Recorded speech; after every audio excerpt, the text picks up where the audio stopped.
Hi, everybody. I am here. I'm going to do a little sharing as usual.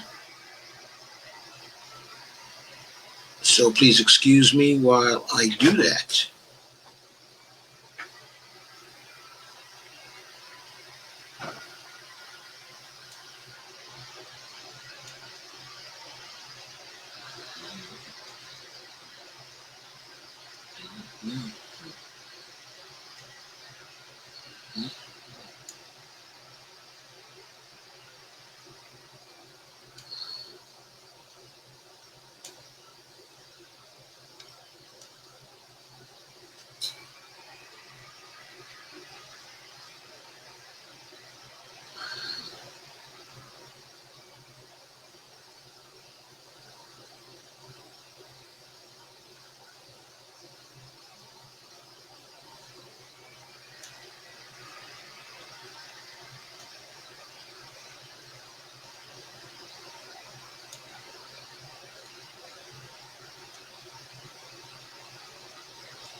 Hello, everyone. How are you?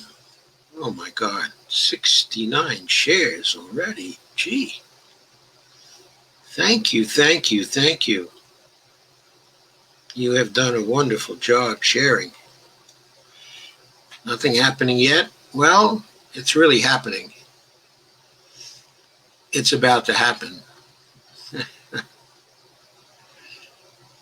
I think you could probably hear me by now. Here I am. And there I go. So how are you? I hope you're well tonight. Hi, Lana. Hi, Steve and Wolf Brandt. Hi, Kay. Hi, Louis the Fish Denolfo. How are you, Louis? And Evelina. Hi, Kay. Kay says, hey, Steve. Steve says, sounds like running water. I hope not. Not anymore. It should be only sounding like it's going through my speakers. That's what I'm seeing on my sound controls anyway. And so I think I've cut off the running water by now, haven't I, Stephen Wolfbrand? Steve says, shared to a bunch of groups. You certainly did, and Dolores probably did a lot too. And hey, Stacy, pissed off at Ro Khanna perpetuating the deficit debt myth on MSNBC. Yeah, I'm pissed off at Bernie because he perpetuated it too. Okay, his latest proposal. Hi, Bill Stokes. How are you? Okay, so let's get started with the business of tonight. Let me just flash my promo up there one more time.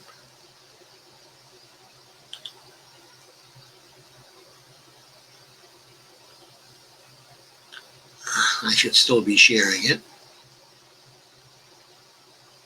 Let's make sure I am. So that's my Patreon account. If you like this stuff, then please do visit my Patreon account and make an occasional contribution. Thank you. And now let's get to the business of the day. Let's discuss some of what's been going on in politics. For starters, Bernie Sanders introduced a bill to tax increased profits of billionaires gained during the pandemic to fund Medicare for All services during the COVID-19 emergency. I appreciate the sentiment, of course. I very much appreciate the sentiment, and you should too. And I'm certainly not opposed to taxing the billionaires of all the profits that they have made during the pandemic. Their profits are a threat to our democracy. I think Bernie was a little light on them at 60%. He should have gone back to the old 94%, which was the situation in parts of the Roosevelt administration. Maybe he should have gone right on to 100% because it's not on their whole, it's not on all their profits, okay, on all their income.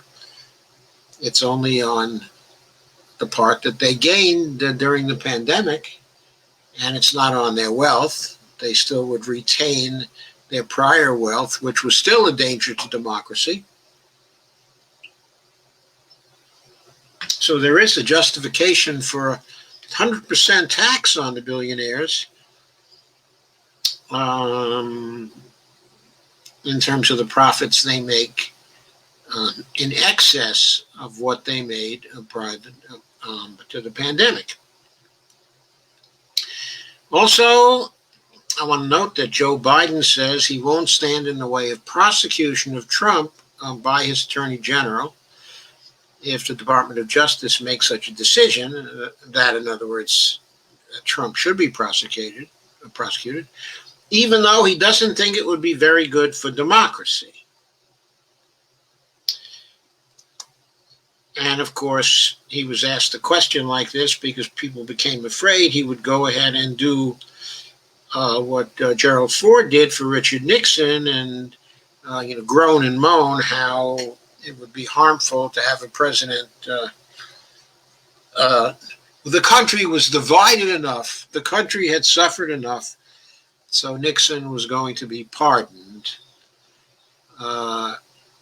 And this, of course, created the moral hazard that led to Dick Cheney's outrageous behavior as the vice president for George W. Bush, and arguably to some of the outrageous behavior of the first George Bush, and also arguably to not simply the behavior of Dick Cheney during the Bush time, but also Bush himself and Attorney General Gonzales at that time, all of whom behaved outrageously in violation of the Constitution, and all of whom was spared any prosecution by the Obama administration on the theory that let's never look back, let's only look forward, let's only look forward.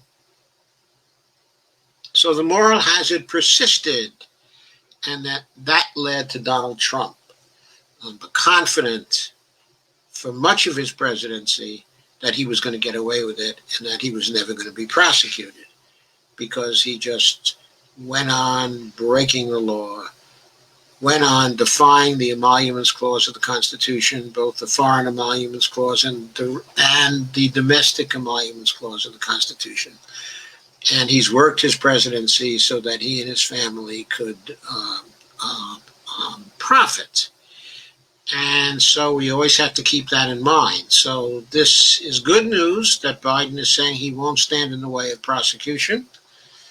Of course, we have to hold him to that. And we also have to know who his AG is going to be, who his attorney general is going to be.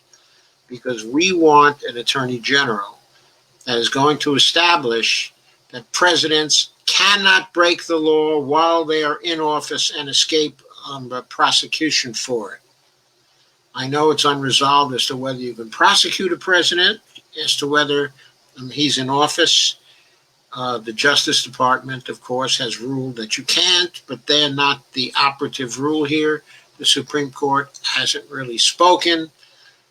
And so we don't really know whether it's constitutional to prosecute a president, whether he's in office, but certainly when he gets out of office, it is not unconstitutional to prosecute him. And therefore, we need to punish Trump severely for his actions in order to remove the moral hazard we've been operating under since the 1970s. This government hasn't been operating under a moral hazard since the 70s, and arguably that has led to extreme behavior on the part of the executive. Now, during this period of time since Thursday, I encountered two articles that are too long to cover here, even in this in-depth show, unless I want to go to multiple installments, and I didn't think I wanted to do that at this time, but they are in your description on Facebook in any case, and the first article is from The Atlantic.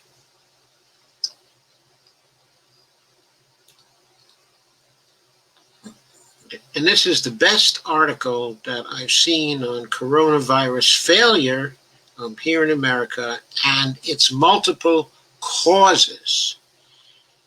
It's a painstaking analysis by a man by the name of Ed Young, Y-O-N-G, I believe it is.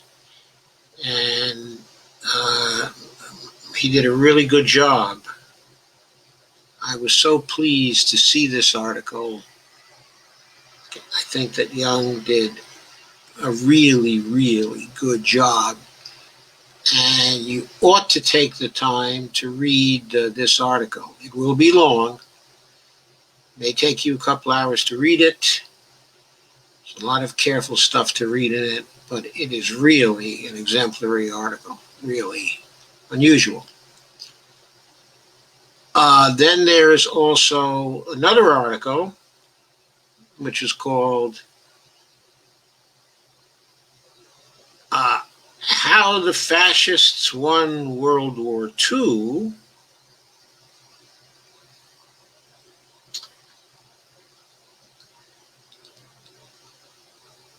And that article is written by another,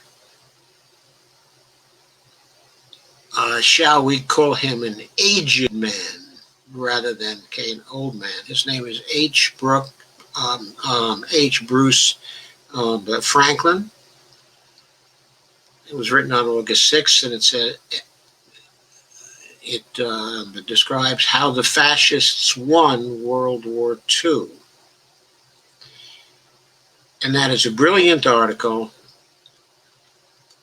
It's about some mysteries that came out of World War II, and one of them, the failure of Allied forces to bomb the headquarters of the German industrial behemoth, IG Farben. And the article talks about that and talks about why that might have taken place, talks about the connections of American companies to IG Farben, the role of IG Farben in World War II in propping up the Nazi war machine.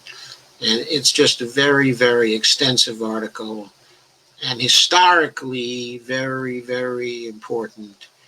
And I think it gives a lot of background that explains much concerning how fascism has subsisted in our country in a very sub-rosa way over a period of time, tied to neoliberalism and tied over a long period of time to the business community. And this, too, is a very important article to read. It's a historical article. So I wanted to commend it to you, and the link is in the description on that, too. It's important for you to see these kinds of things, even when I may not have time to cover them here. Okay, so I also wanted to cover more today.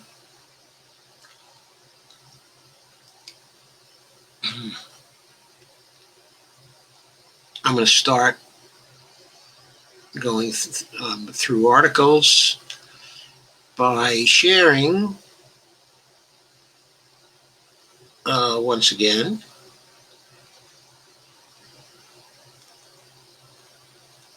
I'm going to share an article from Common Dreams that's entitled Over 50 House Democrats Rip the Federal Reserve for Allowing Mass Public Sector Layoffs by laying off by favoring big corporations over local governments.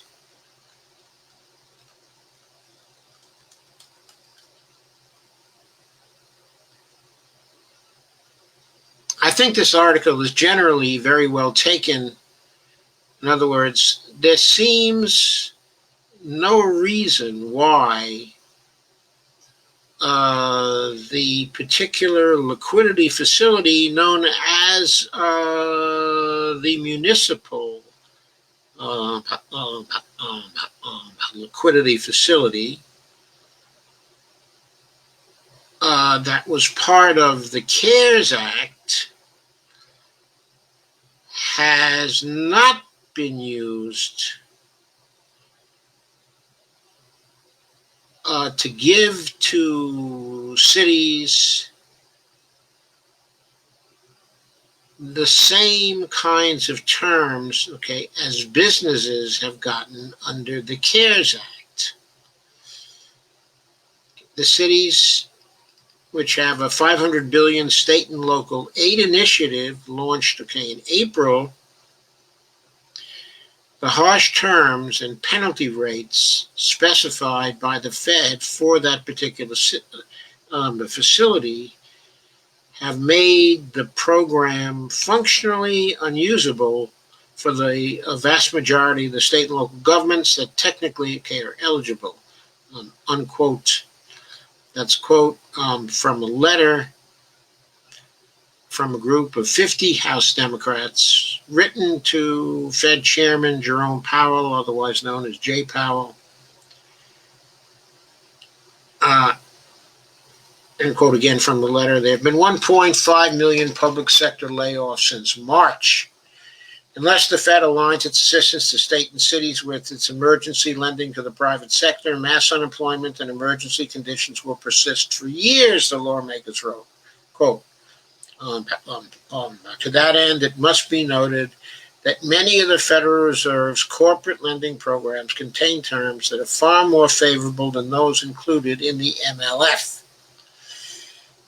For that matter, I have no idea why the MLF wasn't constituted in the first place the same way as the lending facility for large corporations was.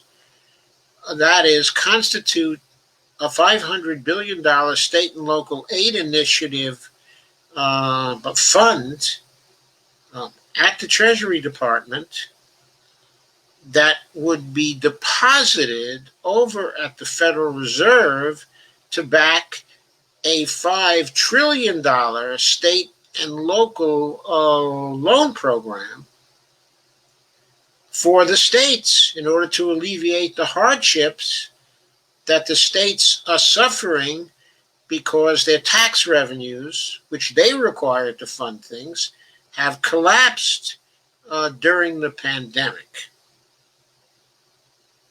If that could be done for big corporations, why could it not be done for states? Why is this government always biased towards private sector entities? Why won't the federal government accept its responsibility to prop up the states? We have a federal government. The states joined together to create a federal government for the general welfare. For the general welfare.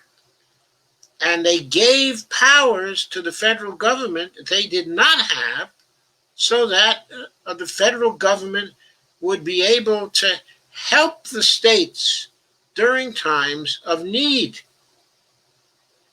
There has never been a greater time of need in the history of the Republic than this. Why has the Fed been so restrictive in its credit practices?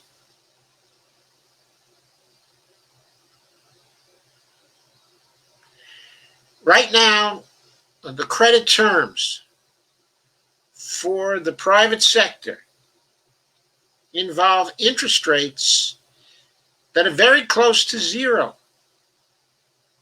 They're very close to zero.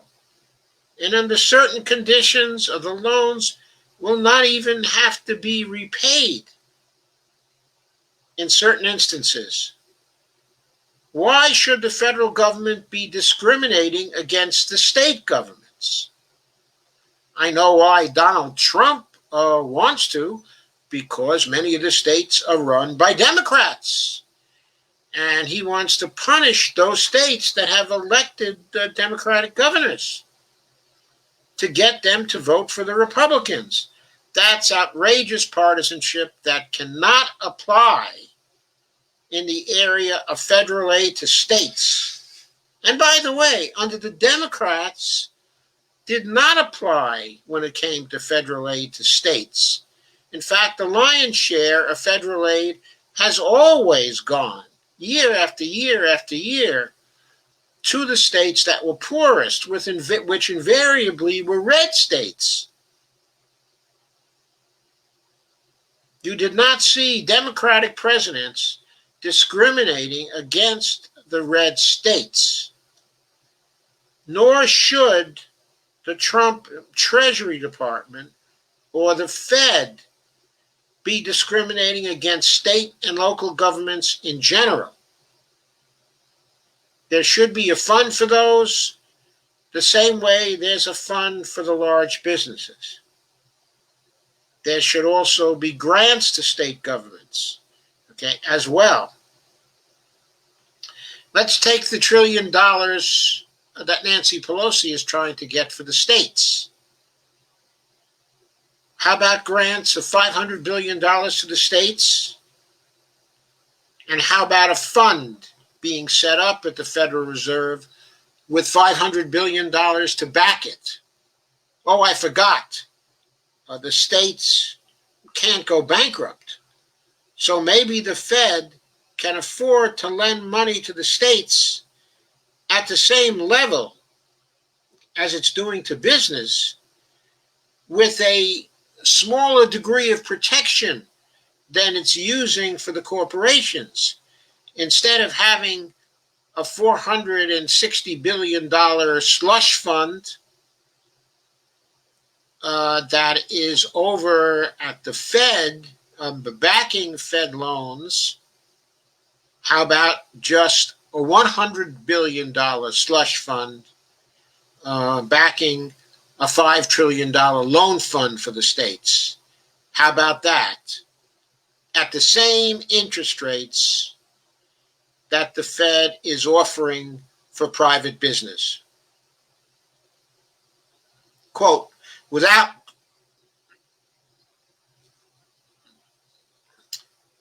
the quote from the Center on Budget and Policy Priorities noted last month, quote, without additional substantial federal help, they, which means the states, will deeply cut critical program areas such as education and healthcare, lay off teachers and other workers in even greater numbers, and cancel contracts with many businesses. Why would the Treasury Department, why would the administration, why would the Fed want to put that burden on the economy? Why not create a monster loan fund for the states at close to zero interest rates? And Congressman Pocan from Wisconsin co-chaired the Congressional Progressive Caucus, and one of the letter's signatories tweeted on Thursday that, quote, it's time for the Federal Reserve to stop treating corporations better than state and local governments, unquote. It's way past time. It's way past time. One of the things that would be involved in getting rid of neoliberalism would be to stop assuming that our solutions lie with the private sector, as opposed to, say, state and local governments, as opposed to the federal government. Empower the states. We're always talking about how important our federalism is. Empower the states to help us during this time of crisis. Empower the states so they can deficit spend, so they can borrow money. And the letter was also signed by Rashida Tlaib, Ayanna Pressley, by Joe Neguse, of Colorado. By the way, he's often very close to the squad. It's time he formally joined the squad. Is there any reason why the squad only has to be made up, of women? I don't think so. Let Joe Neguse into the squad. CPC co-chair Pramila Jayapal voted, also signed the letter, and of course, Alexandria Ocasio-Cortez signed that letter. And it was signed by a lot of other people, 50 altogether. If you click on the note, you'll see the whole list.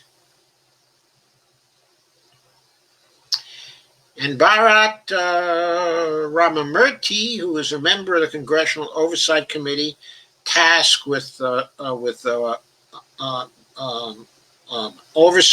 of the COVID-19 bailout funds coming from the CARES Act, said he hopes the Fed heeds the Democratic lawmakers' demands. And, quote, there's no justification for them to offer worse rates and terms to states and cities than to risky companies with a far higher risk of default, unquote. Absolutely. And quote again, and we know that sharp cuts in state and local spending will cause serious economic harm. And we can't afford any more economic harm than we've got already. And the states are getting ready to deliver it because Congress has not acted. Congress has not acted. I think the Fed should stop waiting for Congress to act and give the states and local governments this kind of relief right now so that the teachers can be hired, so that the firemen can be hired, so that healthcare workers can be hired, so that the police can continue to be employed. I don't think that the people at the Fed would want the cops to suddenly be fired because the states have no funding for them. What about that? How about that? So, let's move on.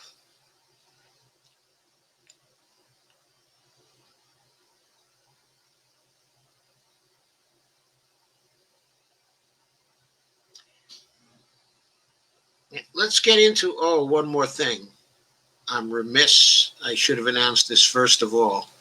According to Worldometers, the United States has now passed 165,000 fatalities. The number is 165,070 fatalities. As of this evening, deaths per capita are now at 498, poised to go over 500 deaths per capita. That may well happen tomorrow. To remind you,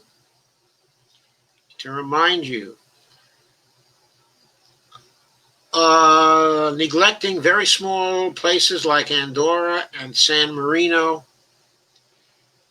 we now rank 8th in standings in deaths per million. I said deaths per capita. I meant in deaths but per million, which is essentially the same as deaths per capita, except you have to divide by more to get to deaths per capita. So anyway, deaths per million is 498. But Chile is at 523 now. They're growing fast also. But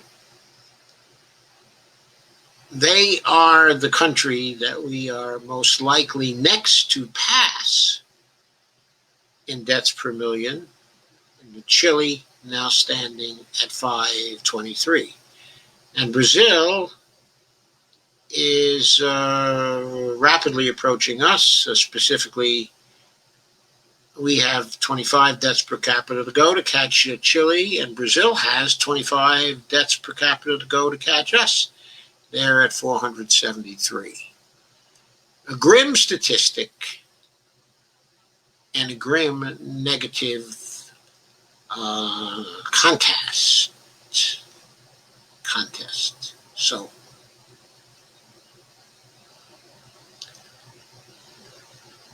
let's ask the question now. Why did Cori Bush succeed? Of course, it's so exciting that Cori Bush did succeed. But there's a lesson to be learned there. Why did she succeed?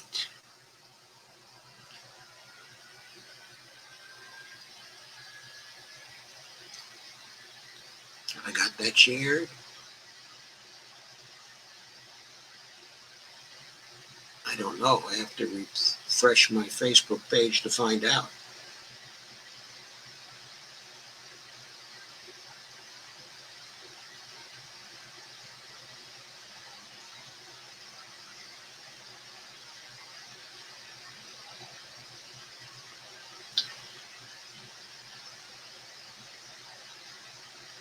Okay.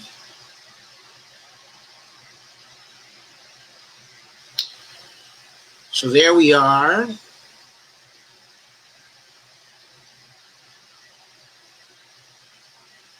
What did I do? Did I inadvertently close that?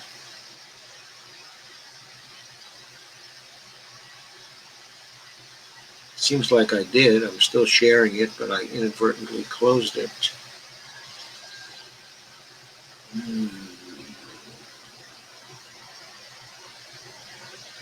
Oh, can't, couldn't. Oh no, I didn't close it. Sorry. All right, so let's go through this now. This article was written by Alexander Salmon for the American Prospect on August 6, 2020. And it asked the question, why Cori Bush succeeded. Though votes are still being counted, our latest installment of mid-pandemic democracy has so far yielded yet another triumphant night, I didn't know there were really that many, for progressives, and another set of disappointments for Trump-allied conservatives. Squad member Rashida Tlaib defied news reports and trounced her opponent in Detroit. She had 66%. She got 2 out of 3 votes. She trounced Brenda Jones, her establishment opposition. When she originally came to Congress, only beat Jones by 900 votes. And in the primary before then, to serve out a term, she was actually beaten by Jones. So this was the rubber match, a 2 out of 3 march, and Rashida stomped all over her. Sorry. She trounced her opponent. That's what the article said. That's more proper. She trounced her opponent. Also, Medicaid expansion passed in Missouri, and Beth Dolio, it's probably pronounced as opposed to Doglio. Anyway, Beth Dolio, who's a progressive, is so far in a runoff. She got into a runoff for the open house seat in Washington. That's in the Washington 10th congressional districts. Reform-minded prosecutors won top races in Michigan and Missouri. Chris Kobach lost the Senate primary in Kansas, which I think is good news, but it was interpreted as bad news because supposedly Democrats would have a better chance to beat Kobach if he had won, as opposed to Marshall, who was the victor in Kansas. But I don't really know if that's true. It seems to me that the Democratic candidate who's running, whose name is Barbara Bollier, probably has a decent chance to win anyway. I think she's a pretty good candidate, even if she is establishment. And pardoned criminal Joe Arpaio is on the brink of losing his primary for Maricopa County Sheriff in Arizona.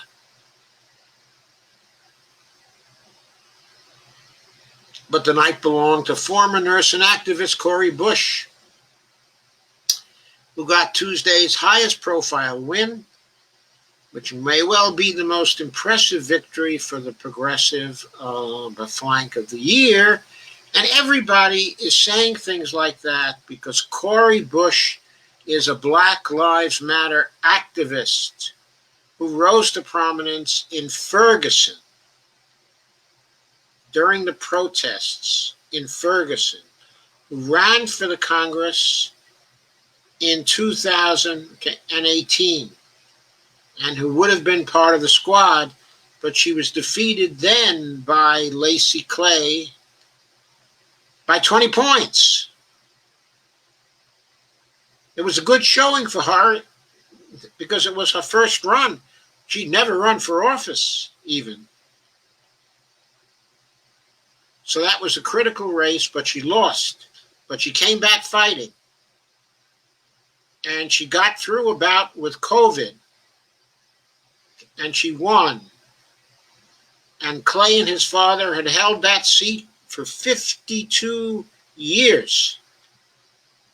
When January comes, it will mark the first time the first congressional district has been represented by someone not named Clay in 52 years. There's another district like that. It's in California. If I recall correctly, it's the California 40th, and the representative there is Lucille Roybal Allard, and she and her father have held that seat for a very, very long time. I don't know if it's 50 years yet. It might be 42, 44, or something like that. Okay, I have to look it up again. But that is Rodolfo Cortez Barragan's district. One of these days, he's going to knock her off. Anyway, here's more from Alexander Salmon. There was little sense from the outside that Clay was vulnerable.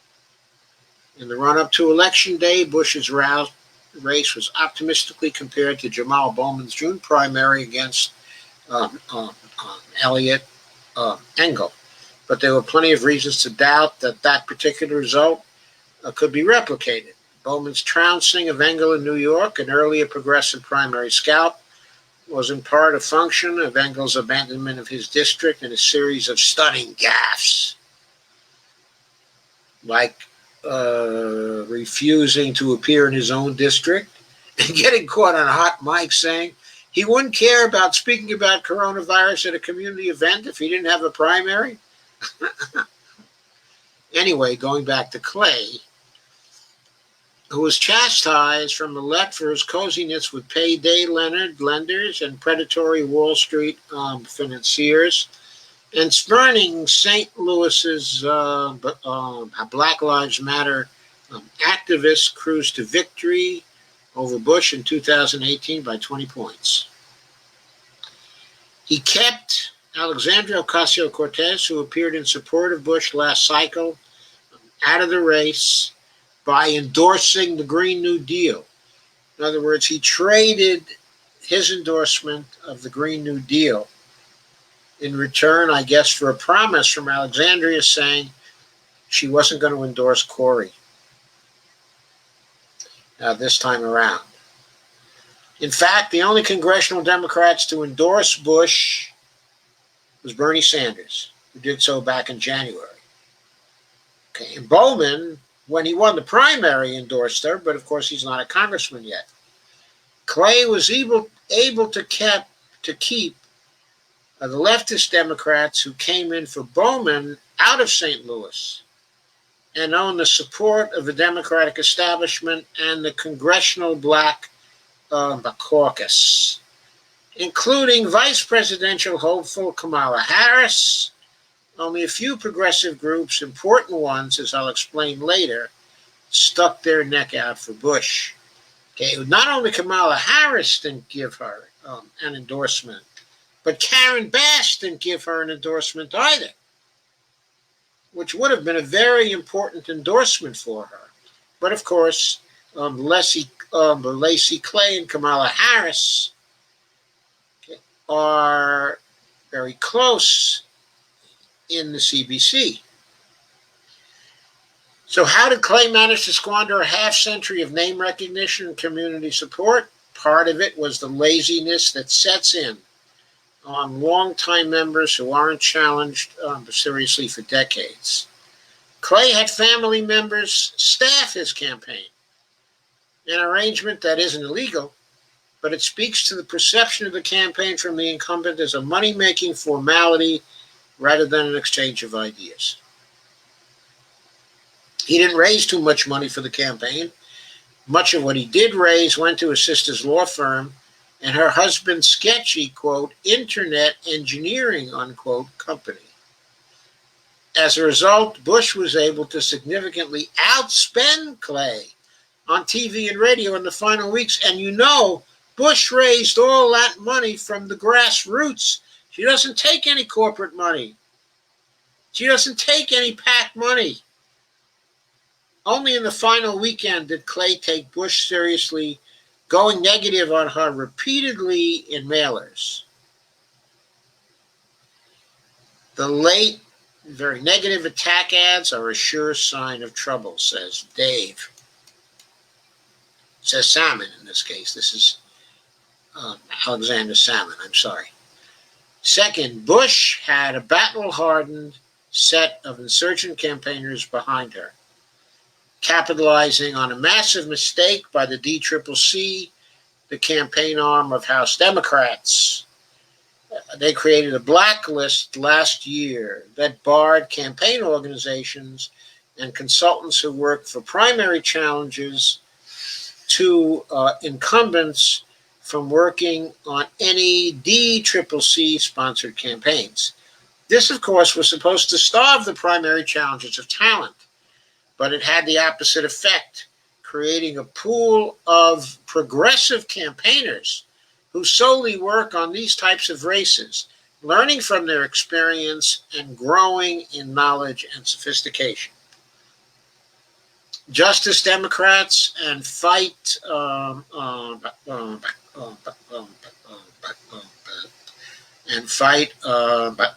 corporate monopolies made significant media buys on Bush's behalf, giving her that boost over Clay on TV and radio.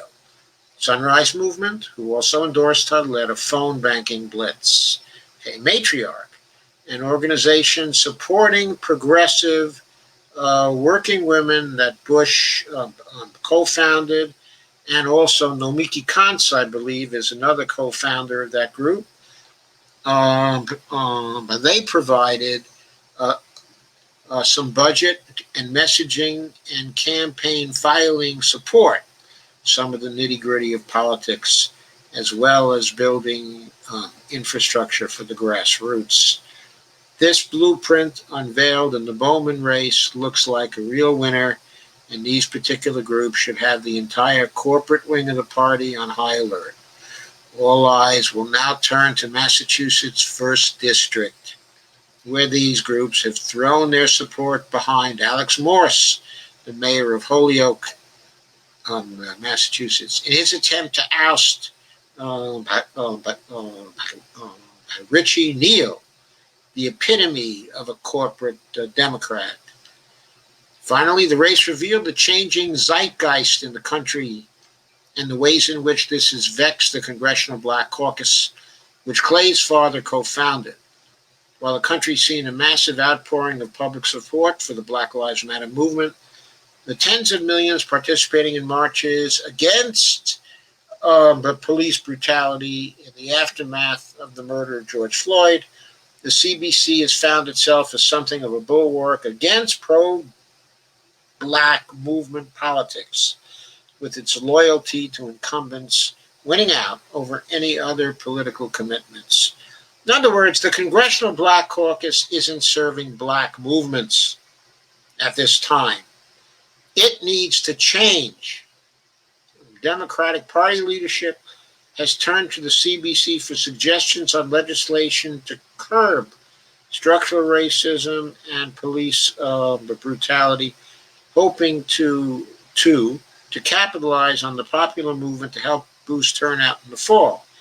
But the CBC, in turn, has used this moment to back politicians like Elliot Engels, who is white, or Lacey Clay, who is apparently on the outs with the activists in the community, or to refuse to endorse Mondaire Jones in the New York 17th, a Black candidate running in a vacated seat By the way, Mondaire Jones also run and is poised to join the squad, as is Jamal Bowman, as is Cori Bush.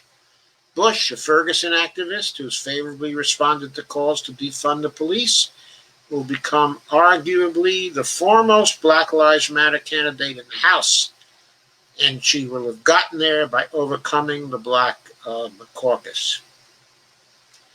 Okay, Bush's victory, too, proved again with the two-race hypothesis that it takes two primary challenges to knock off an incumbent.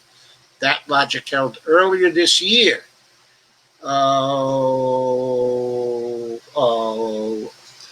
When Marie Newman knocked off anti-choice incumbent Dan Lipinski in Illinois after running a close race against him in 2018. That means that right-wing Democrats like Henry Cuellar and Josh Gottheimer, who escaped their primary challenges earlier this year, are far from out of the woods. Their opponents will likely be back in 2022. And whether Gottheimer wins this year or not, I think that he and Cuellar are in quite a bit of trouble for 2022. It will be worth watching now to see what effect all this might have on Joe Biden. Nearly every major upset sprung by the progressives on Tuesday sported a Bernie Sanders endorsement, while the composition of the House come 2021 will likely be far further to the left than it is currently. I think this is true. There are a lot more primaries to go and a lot more nominations that the progressives can win. That's apart from any third-party runs. But I think there are still 4 or 5 more to go, and there are primaries which the progressives have run and won, which are in districts where you don't have a sure election, like Dana Balter, which won in the congressional district around the Syracuse area. I think it's, I'm not sure the number, okay, the congressional district. She has to run against a Republican who will be fairly strong against her. I don't know if she's going to win or not. She's got a shot, though. She's very progressive, too, and may well be another candidate for the squad if she wins. But, of course, we have to see, okay, if that happens. She's from upstate New York, though, and that's a more red area. I think, however, her district is now a swing district, and she's got a chance. I mean, a swing from blue to extremely blue, blue, blue, blue, to progressive blue. In other words, I don't think it's any longer a blue no matter who district.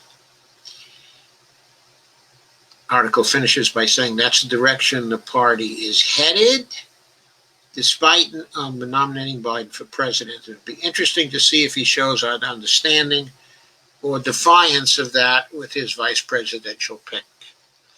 Everybody expects it to be defiance, but there was an email today going out saying that Biden is down to his final 3 choices, his final 3 alternatives being Harris, of course, who's got to be considered the favorite, according to the smart money, Susan Rice, who the smart money says Biden really, really likes because he's worked with her, and he feels simpatico with her. And next, third, is Karen Bass, who has not been ruled out yet. So moving on, you just heard about Richie Neal, the Richie Neal race in the Massachusetts First in Western Massachusetts. When I was a kid, I used to go to summer camp there, sleepaway camp, they call it now. We were there for the whole summer. I was a waiter. I was a camper waiter, waiting tables in the Berkshires. Really beautiful country up there. Richie Neal rolls out Nancy Pelosi ad to save his re-election. And this was done by Dave Dayen on August the 5th. Dave Dayen, our favorite columnist here at the In-Depth Show. And Richie Neal may hail from Massachusetts and not St. Louis, Dave says. But nobody took Tuesday's primary victory for Cori Bush over longtime Representative William Lacey Clay. I think it's William Lacey Clay Jr., actually, but okay. More seriously than him. Bush's victory was the second incumbent toppling by a Justice Democrat-sponsored challenger in recent weeks, joining Jamal Bowman in New York. And if Clay, whose congressman father co-founded the CBC and whose seat has been in the family for 52 years, can be beat, nobody is truly that safe. Keep that in mind, Nancy Pelosi. Keep that in mind. Shahed Buttar is still coming after you. Still coming after you strong. Especially not the next congressman in the sight of Justice Democrats, Richie Neal. Neal didn't waste any time with his response, a hastily released ad the next morning featuring a rare personal appeal from House Speaker Nancy Pelosi, seeking to bolster Neal in his primary challenge from Holyoke Mayor Alex Morse. The ad's a study in how establishment Democrats have a level of contempt for their audience and offer an alternative version of reality to protect themselves.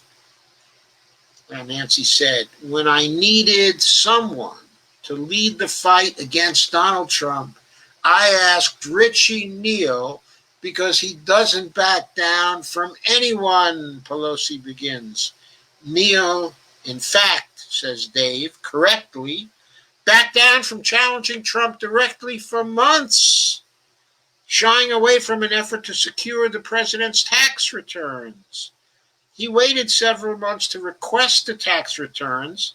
We're talking about 2019 now, when he took over the chairpersonship of that committee.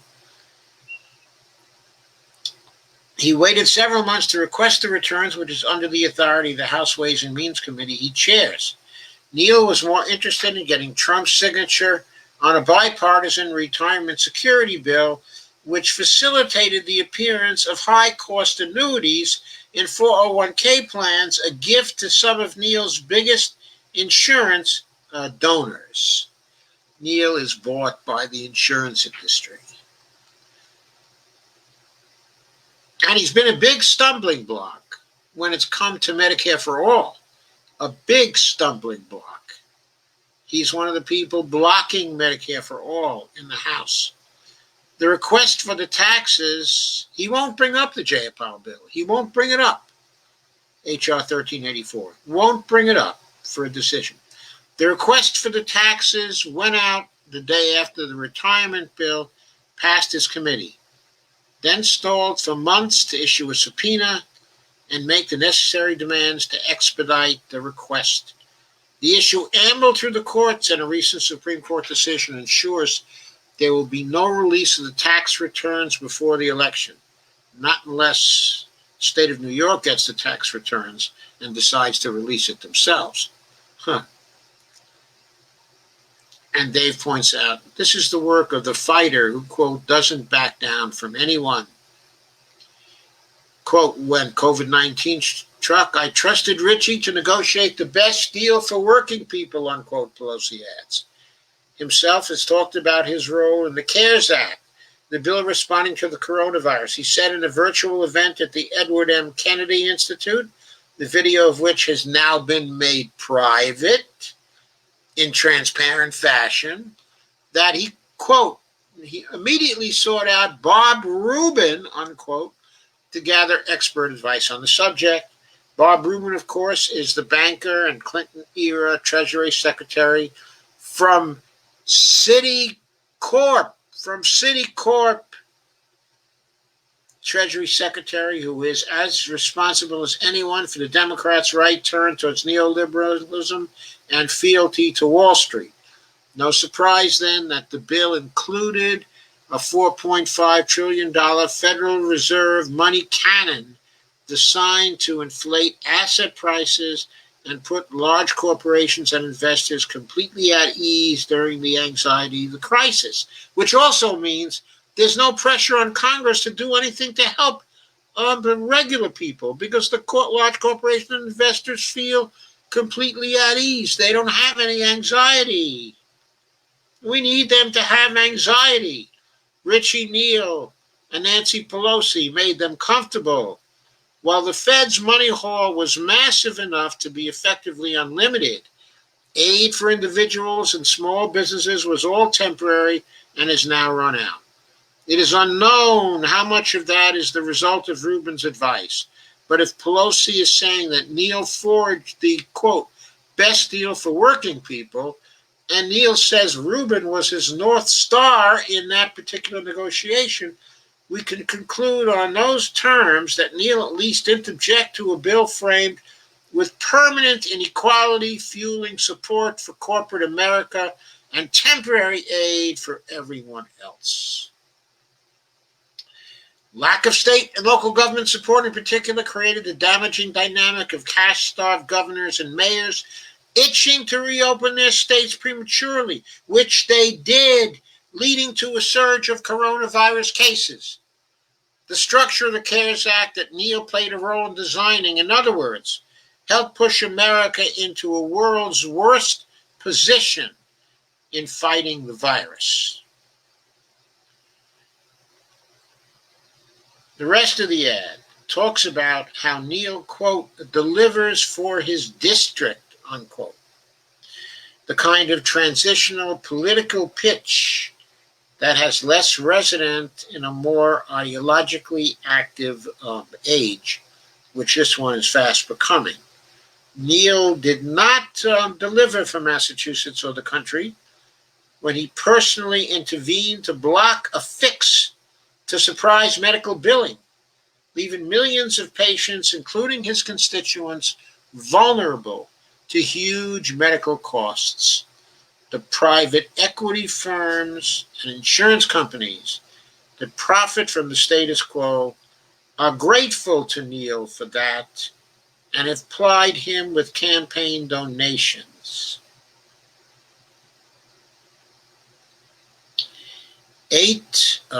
Fight by corporate monopolies.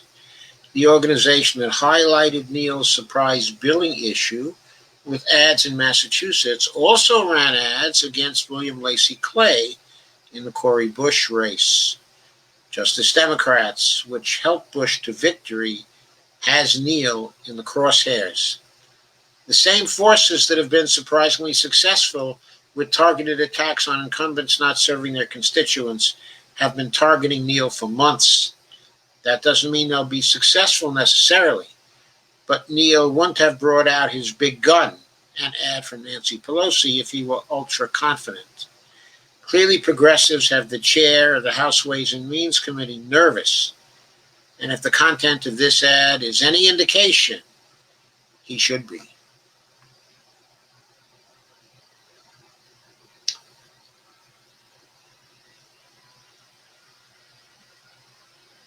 And more politics of this kind. We again move to Dave Dayen's Unsanitized column on August 7th, yesterday. The federal benefit extension looks remote as anger mounts. They failed again. That's a picture connoting that the public is fixing to get out their pitchforks. We should have had them out a long time ago. We should have had them out in April.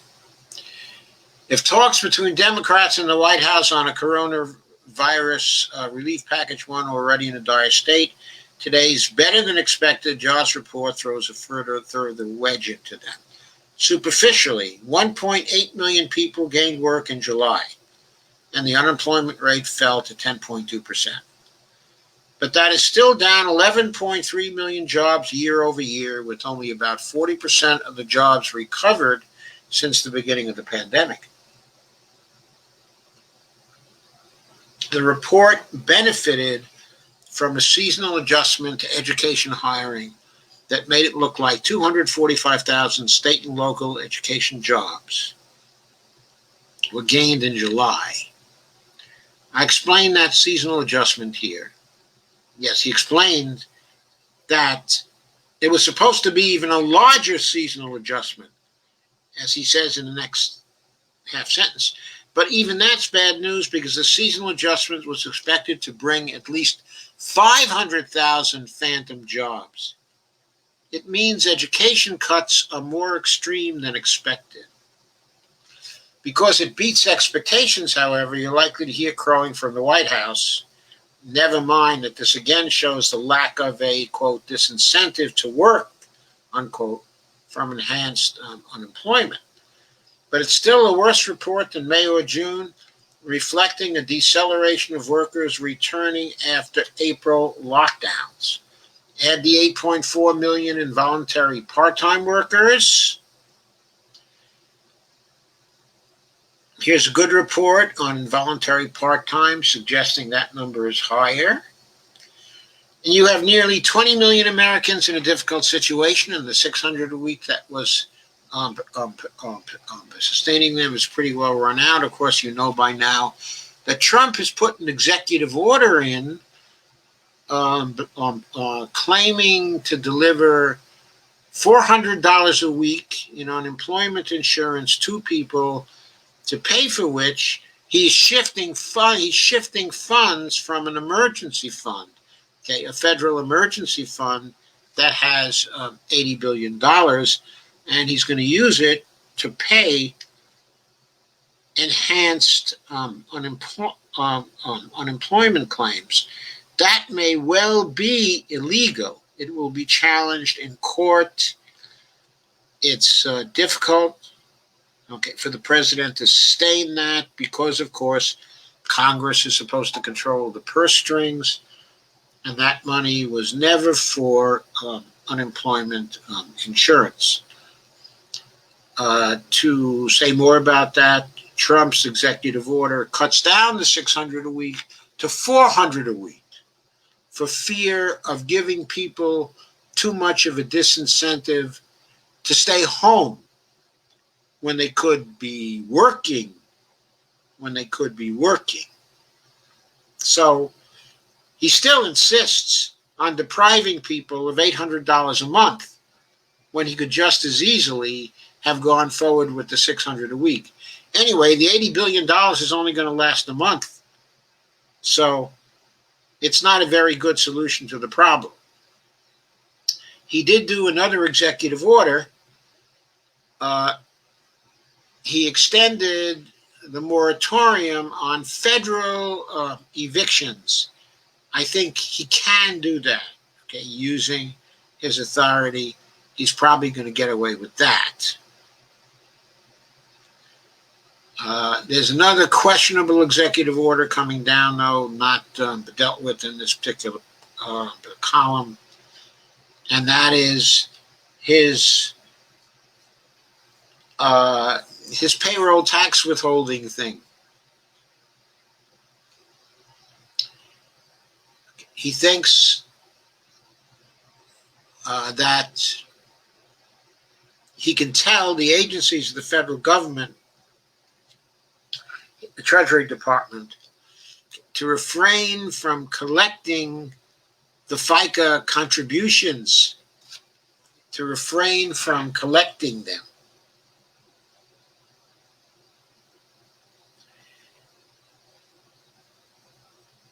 Okay, so that people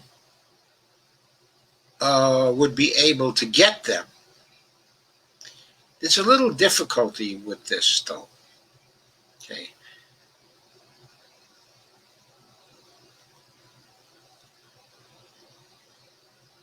The FICA contributions that people make are not directly withheld by the Treasury Department.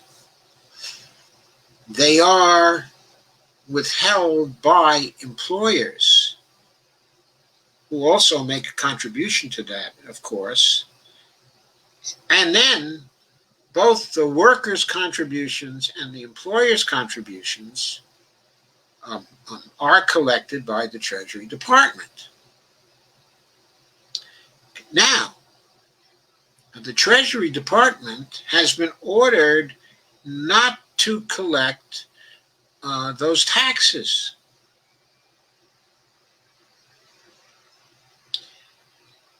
So I'm not entirely sure what this means. The business people are still operating under the law. Still operating under the law. They need to be collecting those taxes because that is the law. Trump is not changing the law. He's only giving an executive order to the IRS not to collect but those taxes. So what happens if a businessman who is keen to obey the law withholds the FICA contributions as usual from the employees, adds to those contributions the business's own contributions, and then sends the usual check to the IRS? What's the IRS going to do? Is it just going to hold the checks? It doesn't matter whether it holds the checks or whether it sends the checks back. The important point is that money is out of the workers' pockets anyway. They don't get the FICA contribution cut because the president doesn't have the authority to give them the tax cut. The president may have the authority, I think it's questionable anyway, but he may be able to claim the authority for a while that he can tell the Treasury Department, but not to collect those taxes. But that doesn't mean that those payments by the businesses are not still the law, and that the businesses are still on the hook for those payments. And the individuals, in other words, if a business is smart, it's going to withhold that from the paycheck of the individuals because Trump doesn't have the authority to tell them that they ought not to collect that from the individuals. He obviously thinks he does, but he doesn't have the authority because that's not the law as passed by Congress and signed by the executive branch long, long ago, before Trump was the president of the United States. I mean, this man is an idiot. He's creating such trouble for the whole federal government. It is just incredible. There's a fourth executive order that's come down too. I forget what that is, but I'll go back and mention it next time. Anyway, talks aimed at restoring the 600 a week broke off Thursday night, and both sides proclaimed themselves very far apart with finger-pointing galore. The White House has reportedly upped its offer on a skinny bill from a very short-term 600 a week extension to 400 a week until December 15th. Yeah, that's why he put in the 400 a week. He wants to make it a fait accompli. There's also apparently $150 billion for state fiscal aid, way down from the nearly $1 trillion Democrats have asked for. That and an eviction moratorium would round out the skinny bill the administration wants. Democrats have rejected this. Oh, by the way, the $400 a week that's supposedly going to people, supposedly that he signed off on, the executive order, he is only going to pay, in other words, the executive branch is only going to extend $300 a week to the state to pay for that. It wants the state to put up 25% of the $400 a week or $100 a week. The problem is the states don't have that money. That's not in their calculations. They need the whole $400 a week.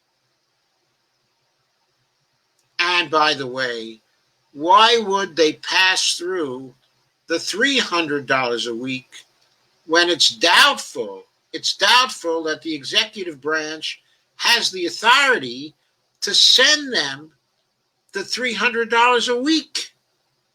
Why would they take it? Why would they take it? They might later have to give it back. I mean, this is crazy. Democrats have rejected this. They are, however, insisting on meeting in the middle, which Chuck Schumer and Nancy Pelosi said 5 different times in their media availability on Thursday. That could just be talk to make them look more responsible in a negotiation that looks on the verge of collapse, but it does set a narrow range of outcomes. The polls are now A, do nothing, and Trump tries to do the eviction moratorium by executive order and reprogram appropriated but unused CARES funds to extend unemployment benefits, or B, the middle. So it's nothing, okay, or the middle. But Trump doesn't want to do the middle. And Dave says, I suspect Trump is warming to A, because it would put Democrats in the position of suing the president to block $600 a week from getting to unemployed people. No, it's not $600 a week because he's only doing $400 a week. Of course, the executive order would be the skinniest of skinny supports, and you'd see mass layoffs at the state and local level as a result. And the unused funds, about $80 billion as I understand it, would only last a little over a month. Well, maybe he doesn't even have a month. Well, actually, Dave was expecting the $600 a week, so he probably can pay the $300 a week. But for that matter, they can probably pay the $400 a week for a little over a month. Meanwhile, the stock market has been up all week, pricing in a deal being struck when it's unclear whether the two sides are even talking to one another. I guess the market can't go down when you always think the deal is on the way.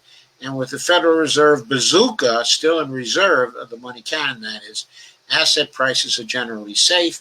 And so you have this unbelievable disparity with vulnerable, out-of-work people scrambling with scraps of savings and credit cards and food banks, while investors calmly check their stock reports and register gains.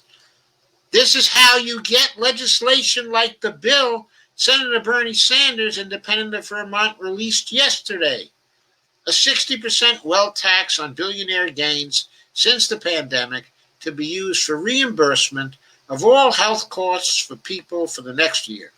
This is based on a series of reports from the Institute for Policy Studies showing massive gains flowing to billionaires, largely from stock increases since the crisis hit. Now, the tax would be held to administer and would surely draw a legal challenge. Yeah, because they're only paper gains anyway, right? In many cases. Also, Mitch McConnell's Senate majority won't be passing it, and Donald Trump won't be signing it. But the point here is that this is a pitchfork in the shape of a bill. The thing you can't account for with all the corporate bond-buying promises and asset inflation is social unrest. Societies with such a yawning gap between rich and poor don't simply muddle through without mass anger. We saw it in a racial context in June. You will see far more of it if the unemployed are left to fend for themselves and the rich stay rich. Nancy Pelosi and Chuck Schumer followed up on their meeting with Postmaster General DeJoy by putting in writing their allegation that he admitted to slowing down the mail through, quote, reductions of overtime availability, restrictions on extra mail transportation trips, testing of new sorting and delivery policies at hundreds of post offices, and the reduction of the number and use of processing equipment at mail processing plants, unquote. We knew this was happening, but didn't have all the brazen specifics of the slowdown. Testing new policies right now has nothing to do with the fiscal crisis and everything to do with degradation. More members of Congress are demanding a reversal to these orders, including rural Republicans whose constituents rely on consistent mail service. There's also the point that delaying the mail deliberately is a criminal offense, though I don't see Bill Barr sending anyone over to cuff the Postmaster General anytime soon. But what if Trump loses in the fall? And what if Joe Biden becomes the president? Is it too late then to prosecute DeJoy and send him to jail for delaying the mail deliberately? It's a criminal offense. It's a criminal offense. I do think we'll see a reversal soon, because on top of everything, it's a terrible position for an incumbent to make the most citizen-facing government agency in daily life demonstrably worse. But I want to point in something that only the paywalled Capitol Forum has pointed out. The Postal Service has informed states that they'll need to pay first-class 55-cent postage to mail ballots to voters rather than the normal 20% bulk rate. This nearly triples the per-ballot cost at a time when tens of millions more will be delivered. The rate change would have to go through the Postal Regulatory Commission and undoubtedly litigation, but the time frame for that is incredibly short as ballots go out very soon.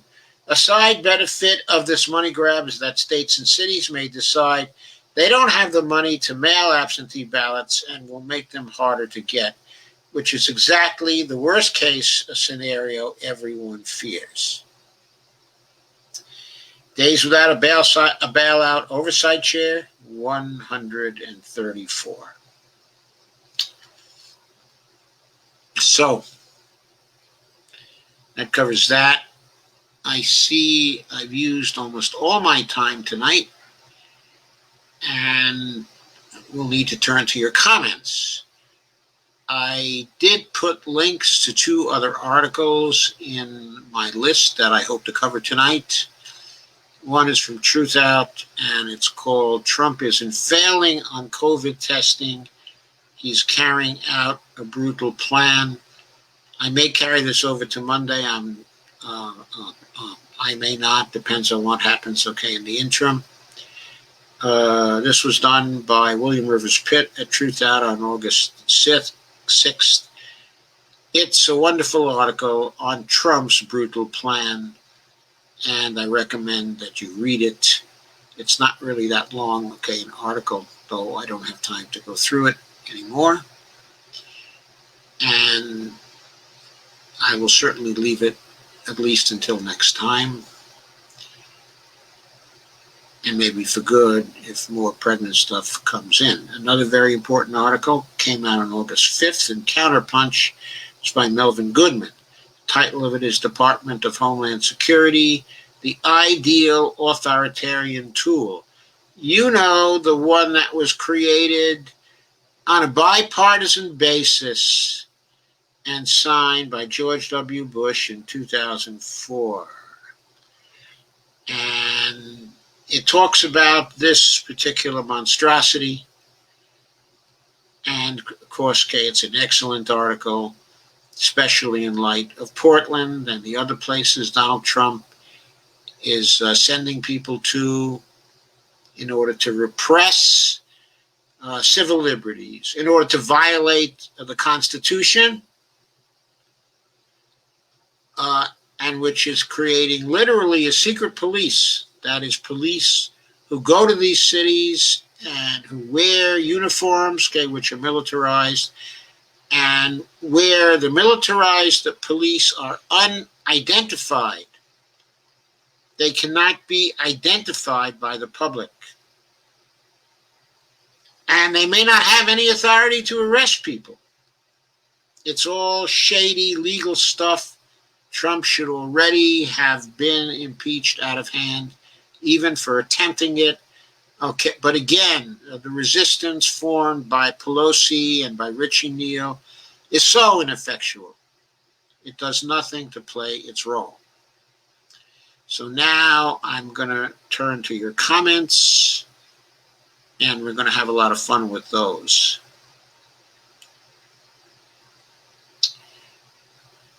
And there is Alice Little. The first comment I've gotten on my feed from StreamYard is at 9:25. There must have been comments before then. I'm pretty sure there were.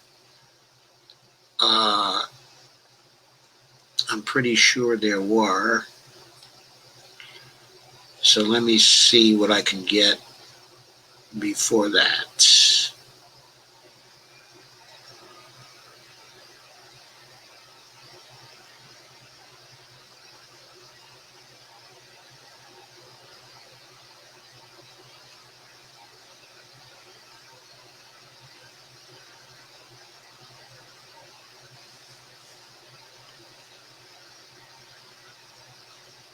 Okay, if you commented before 9:25, I'm not sure I'm going to be able to pick it up because I don't know exactly when the comments were.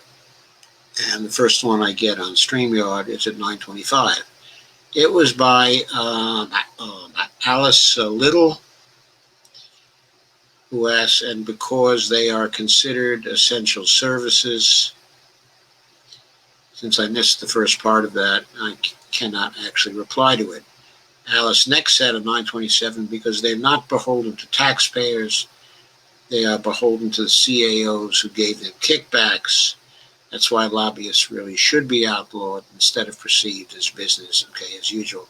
It's very hard to outlaw the lobbyists without a constitutional amendment, because really all that lobbyists are doing is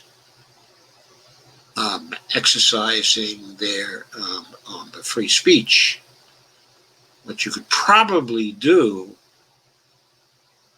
is bar corporations from the halls, okay, of Congress. Then the lobbyists would have to come in, okay, as individuals, and they couldn't be representing any corporations. You might be able to do something like that. But then, of course, you might get some kickback from this particular Supreme Court. Unless we had time before then to pass a law saying that corporations are not persons under the law. Avromano says, a federal government or a fascist government? Trump is actually extra punitive towards democratic states. He is. And Stacy says, I've said repeatedly before, our overlords, quote unquote, have taken the rent and grocery money and blew it at the track. And I don't think they've blown it at the track. I don't think it's gone. In any case, we, of course, always have the opportunity to add more money to the track. I mean, we control the money at the track. I don't mean we, the people, but I mean the federal government. If we take over the federal government, then we will control it. Alice Little says it should be illegal for him to be pulling these life and death vendettas. It is illegal. It's unconstitutional. It's grounds for impeachment. He can be impeached for it. I'm telling you, the Democrats should be carrying out an impeachment vote on different grounds every single day in the House. They should be lining them up, one after another, sending them on to the Senate and campaigning on it. Steve Wolfbrand says, essential workers are the lowest paid. They send us out to die. That's true.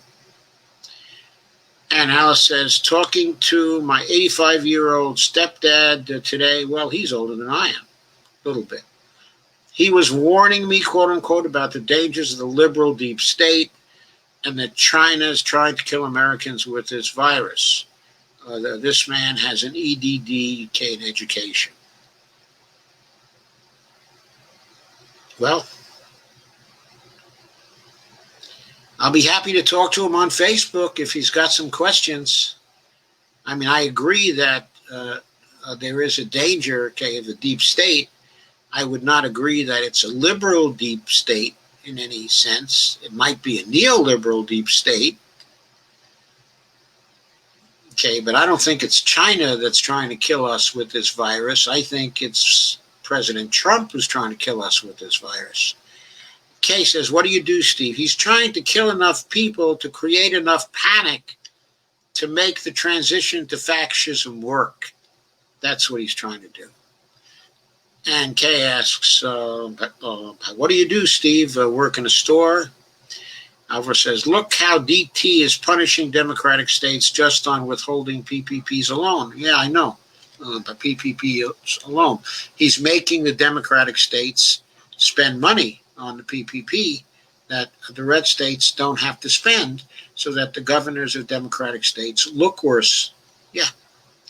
Is it treason to punish citizens with the prospect of death by COVID because he is a petty despot who vows to get even? No, it's not treason, because treason is defined in connection with wartime and enemies and things like that. But it certainly is an abuse of power that can be punished with impeachment. And once he's impeached, he can be prosecuted for negligence over his policies, I think. I think he can be prosecuted by states then. Or he can be prosecuted by the next administration once he's no longer president. Alva said, not doing conspiracy drivel. Sigh. Steve Gonzo says, President Grant was arrested for speeding. They brought him to the department for holding, but then the chief was unsure if they could charge a sitting president without impeachment. So they let him pay a fine and walk back to the White House after impounding his buggy. A President X being held accountable for anything would be unprecedented. Oh, you mean they can impound the limousine that Trump is riding around in? Wouldn't that be wonderful if they speeded? They says, why? Because the administration doesn't care. In fact, they probably enjoy it. So he says, I'm a manager in pest control. I'm in my office most of the time, but my crew of 13 is in danger. And Alice says, Avril, they really believe that snit. It's frightening. They cannot give a concrete answer. Quote, you know what the deep state is, unquote? You know? No, I don't. Alice Little, I don't want the federal government in charge of anything until the current kleptocrats are out. I share that sentiment. I don't want them in charge. But I think the way to make sure they're not in charge any longer is to impeach the whole lot of them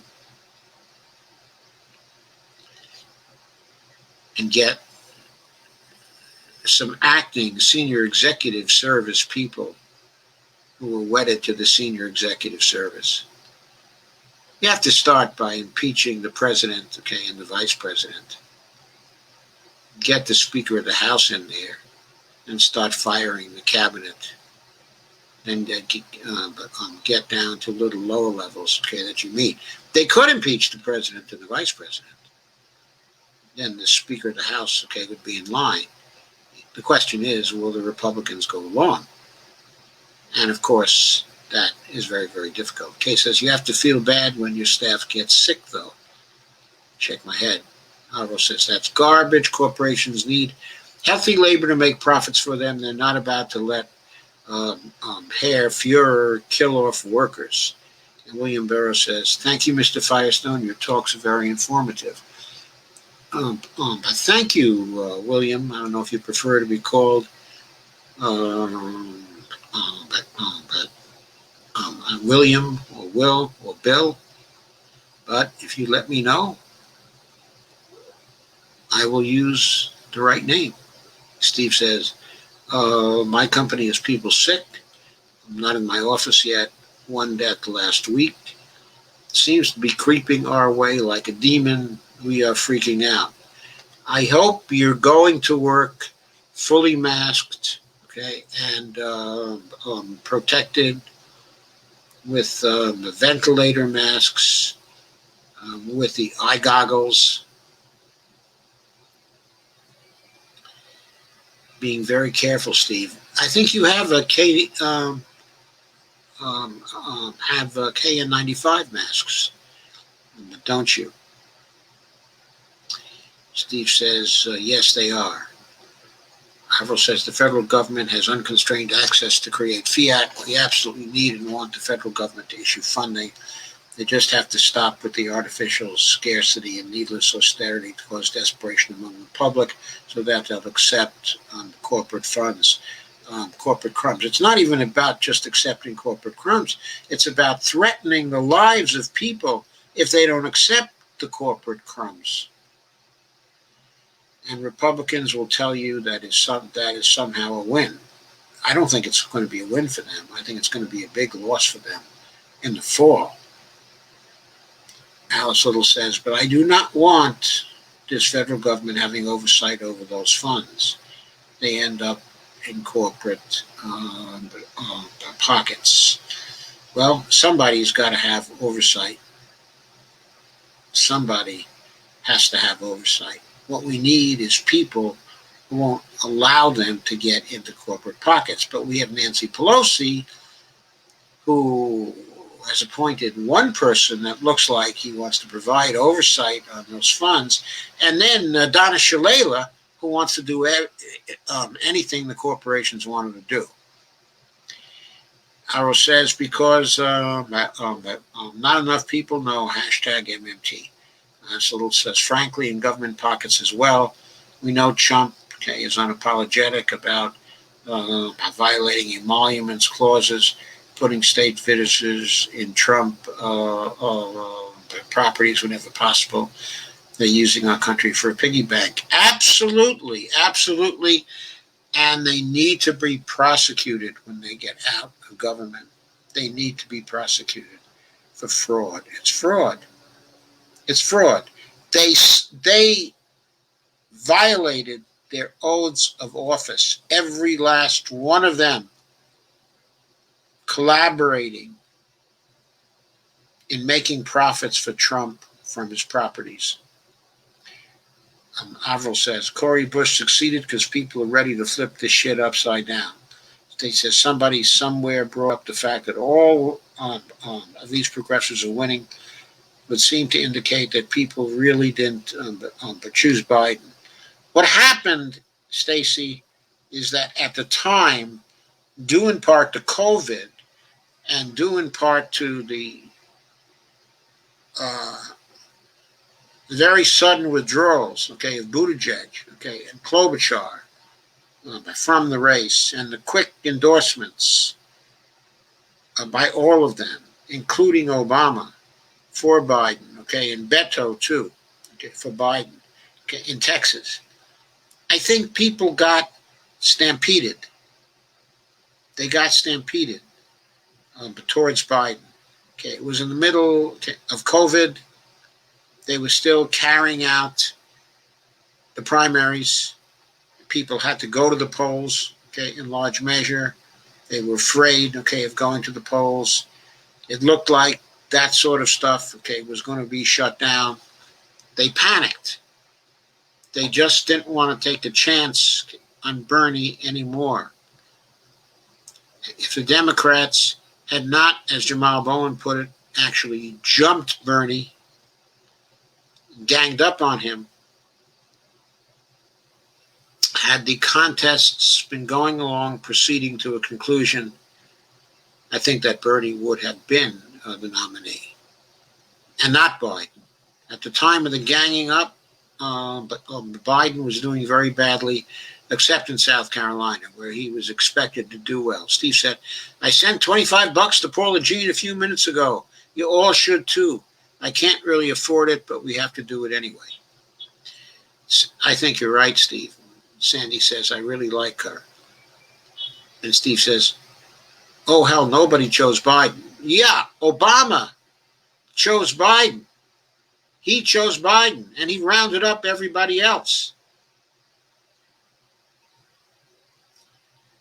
Averill says, now Rashida has to pay back over $10,000. Have you all read about it? Have not.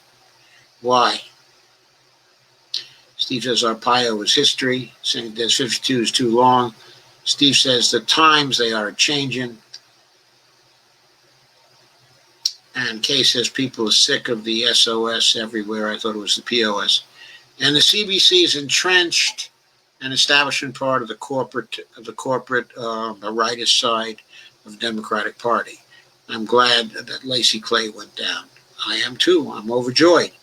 Sandy says, thank goodness. And Steve Wolfbrand said, they're saying she misused funds, but not on purpose. I haven't heard about this.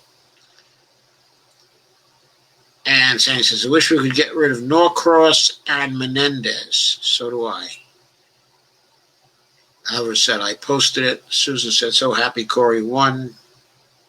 Kay says, very important to fill up both houses with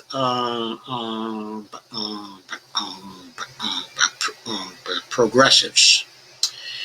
Oh, by the way, I think that most likely Rashida has the 10,000 because she raised a good bit for her campaign. I think this time around she raised $2 million. Unless she spent it all, she certainly has it. Even if she spent it all, she can certainly get 10,000 more in a single night. All she's got to do is put out the call, and we will be there for her. Steve says, it's unclear if Representative Alexandria Ocasio-Cortez will be granted a speaker slot at the party's convention. Yeah, I heard that. If Sandy says they won't let her speak, they don't want her, but we're going to have Kasich. That tells you all you need to know. Sandy says, Bill and Hillary don't like her. She doesn't like them either. So what? Bill and Hillary are done. They're the past. They are the past. They are a drag on the party. The more the party associates with them, the more likely it is that Trump will somehow win. Don't they understand that? Bill and Hillary have to go somewhere and hide. They have to go somewhere and hide. The party needs to make them do that. It needs to have AOC out in front and Bill and Hillary in hiding. They are so stupid. So stupid. They may be able, well, I'm sure, that they can still have the Obamas out front. People don't seem to have realized yet that the Obamas gave them a thorough screwing too. But I think by now they understand that Hillary and Bill gave them a thorough screwing. That I think they do understand. Averill says, anyone else aghast about the super spreader event in Sturgis? Yeah, me too. But what could we do about it? There are going to be a lot of good deals on motorcycles on eBay coming September. Well, that's one consolation if you're interested in a motorcycle. Sandy says, I don't either, Kay. They are straight up nasty. Alice Little says, no offense, Dr. Firestone, but I've about had it with middle-aged white men. It's okay, Alice. I'm not a middle-aged white man. I'm an old white man. Their day in the sun is done, she says. My father used to whine about women and minorities taking his job prospects. He had 3 daughters, and as the middle one, I did not appreciate his attitude. I still do not appreciate the stodgy, self-interested bullies running my country. Well, that's okay, because I'm very much for women candidates when they're progressive, and I am very much for younger men when they are progressive. I myself will not run for office because I am too old. And I know I am too old. I am 81. I like what I'm doing now, but I think that's the extent of it. I'm too old to hold office, even though I damn well would do a better job than Jennifer Wexton, who's the congressperson for my district.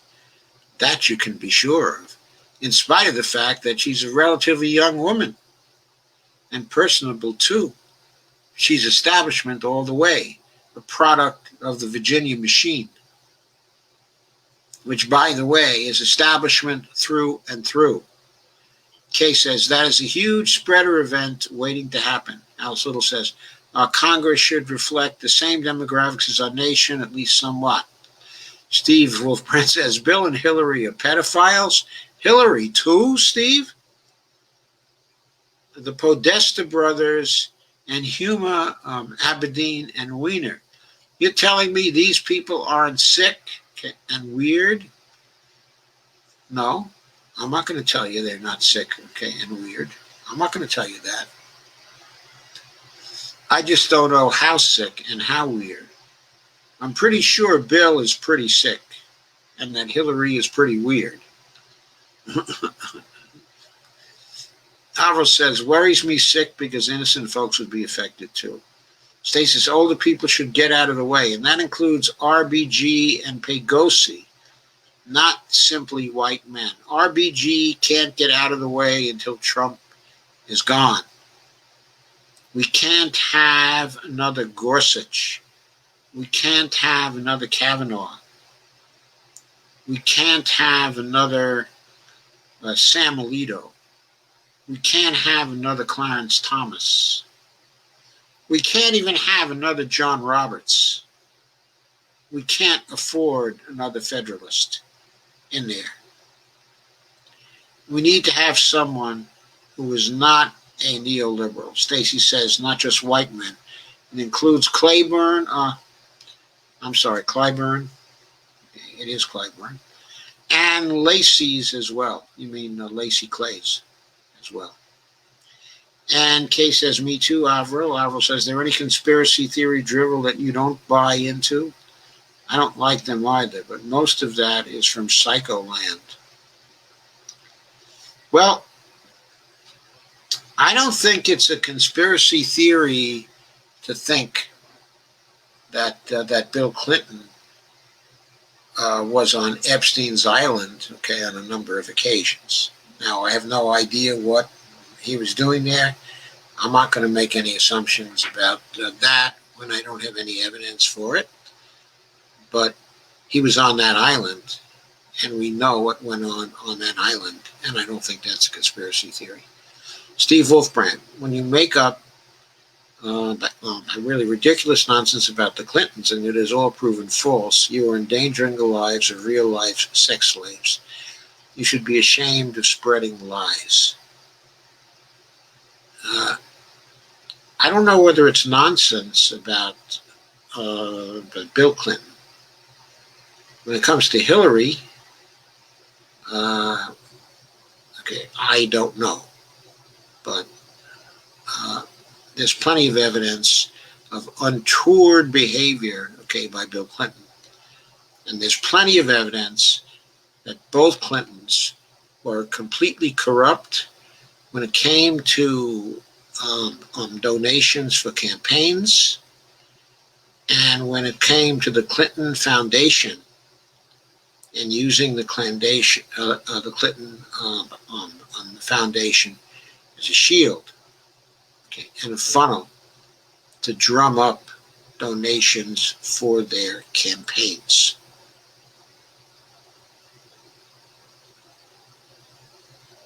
So I think there's much to that, and to have us resent what the Clintons were instrumental in doing to us, in making, in terms of their role in making the ideology, of neoliberalism, the dominant ideology, in government of the United States.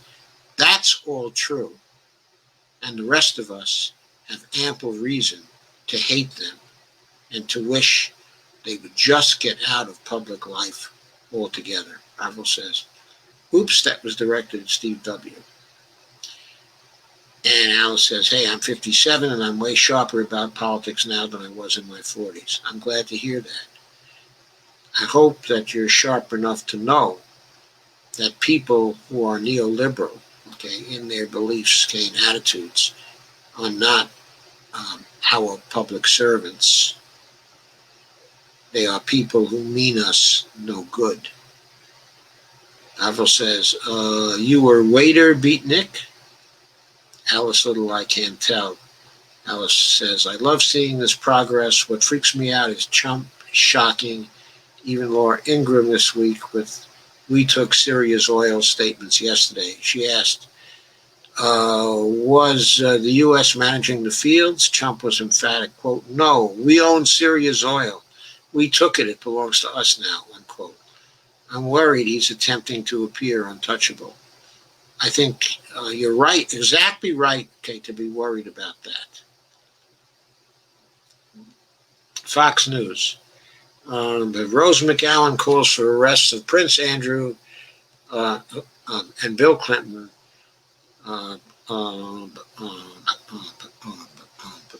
following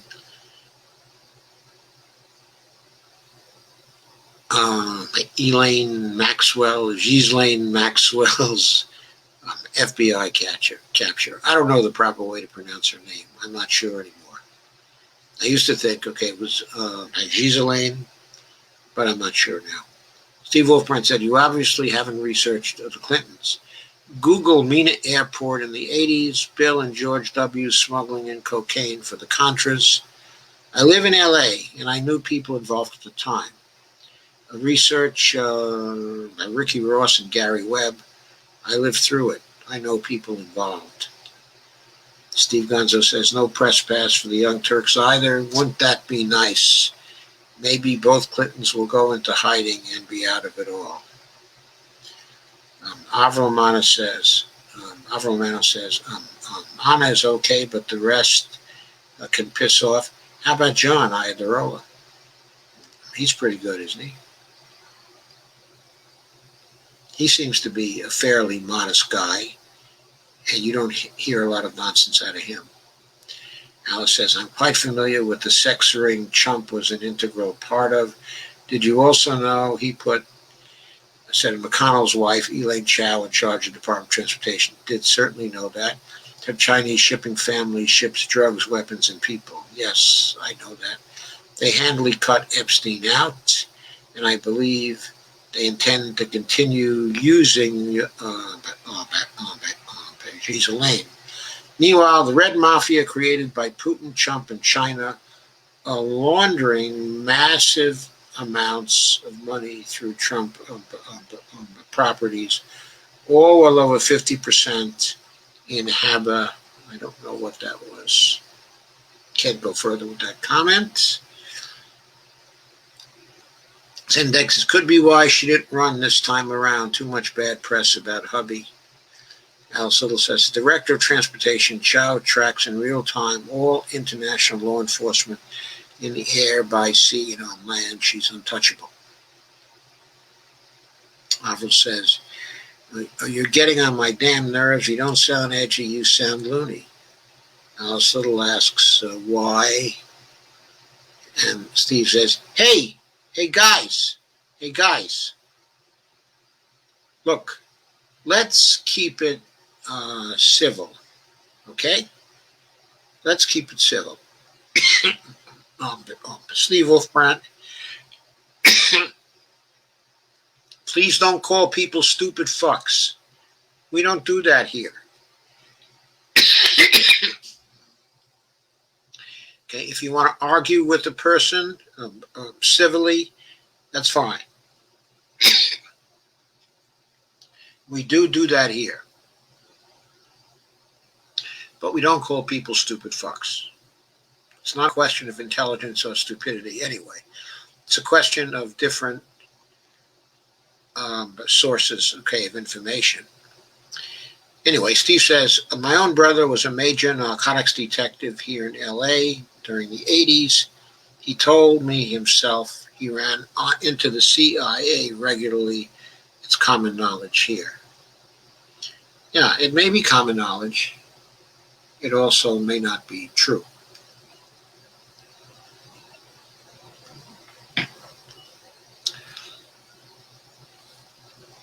But on the other hand, your brother may know. He may have, actually seen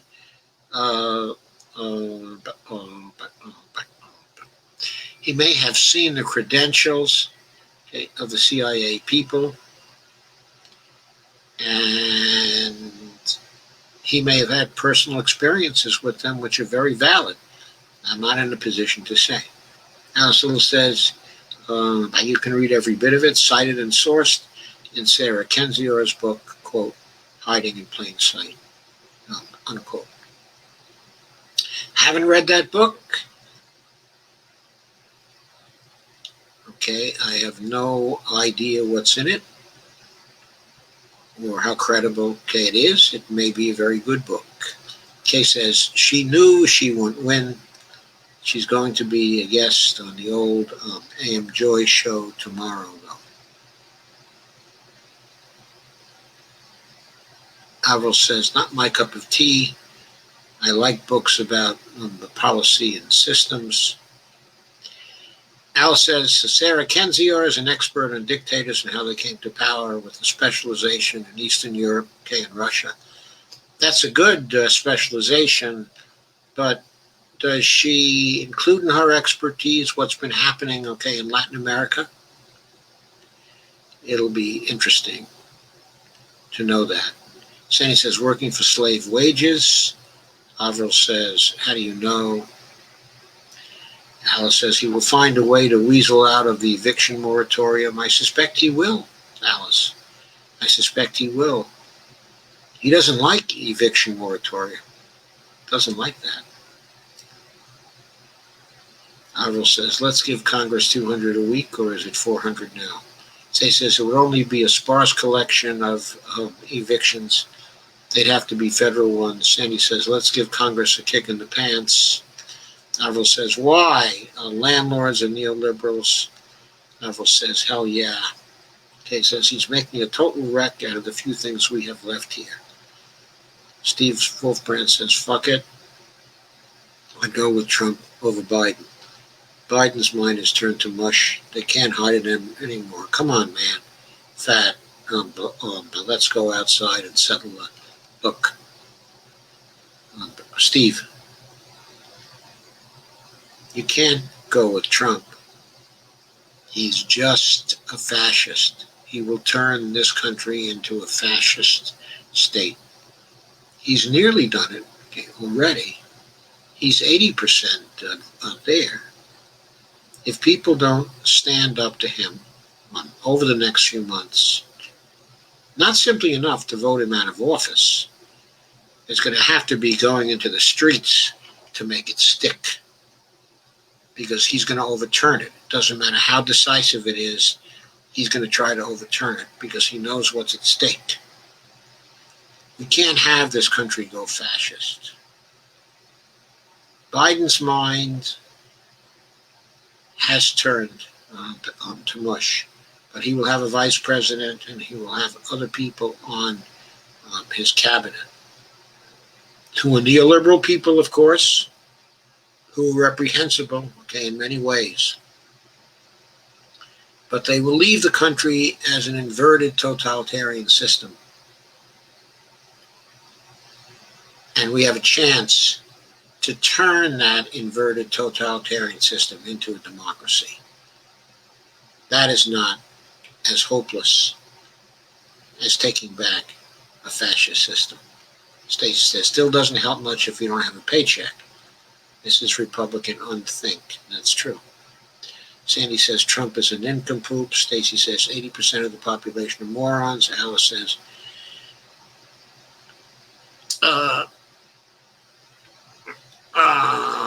me, Avril, how do I know Kendzior is an expert on dictatorships, not to hijack the complete outrage I share with Firestone? This is Sarah's brief CV. I'm a writer who lives in St. Louis, Missouri. I'm best known for my best-selling essay collection, The View from Flyover Country, my reporting on political and economic problems in the U.S., my prescient coverage of the 2016 election, the Trump administration, in my academic research on authoritarian states in Central Asia. I'm also the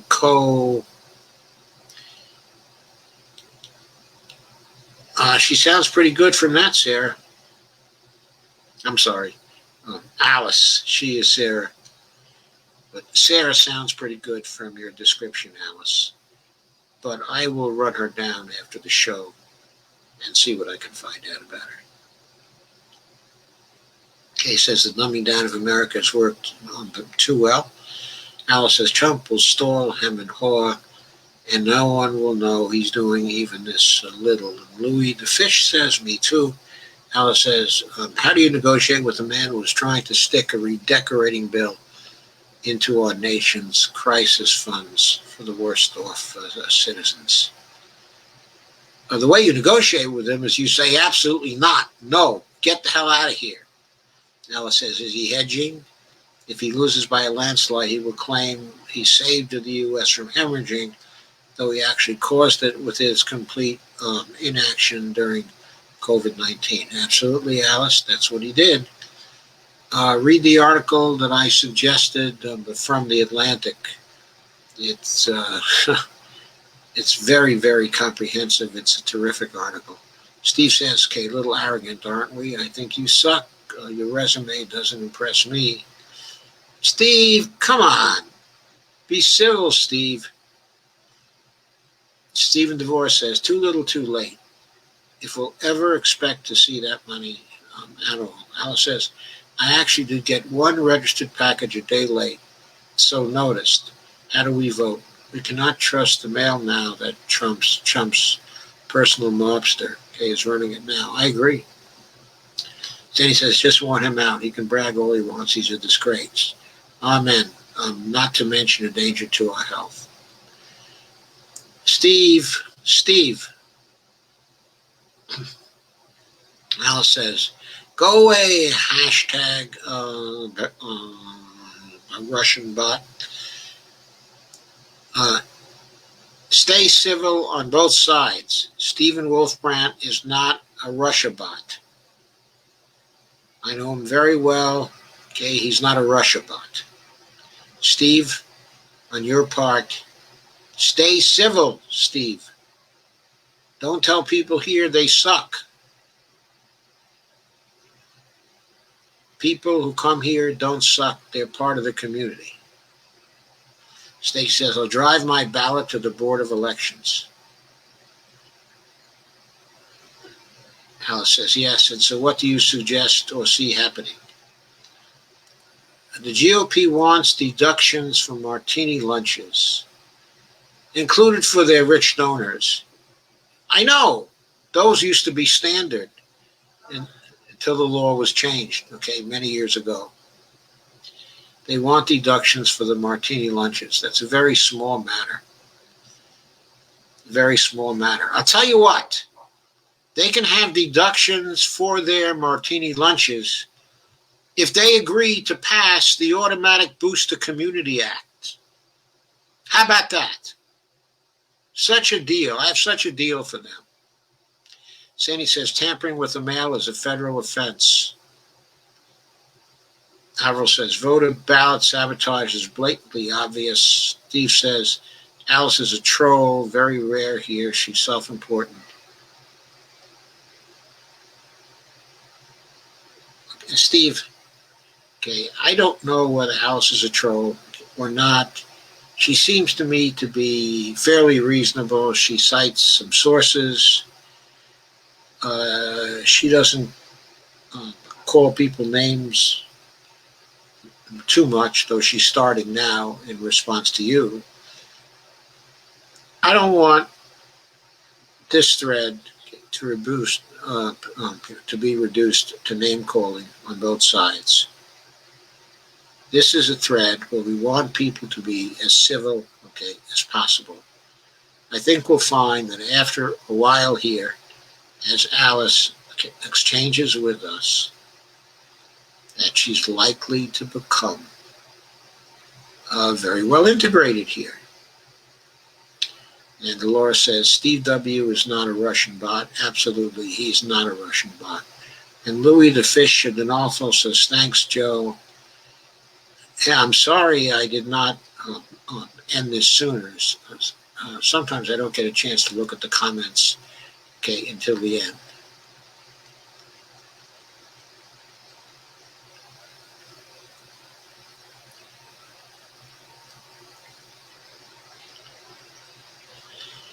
Oh, Ghislaine? Okay. Ghislaine.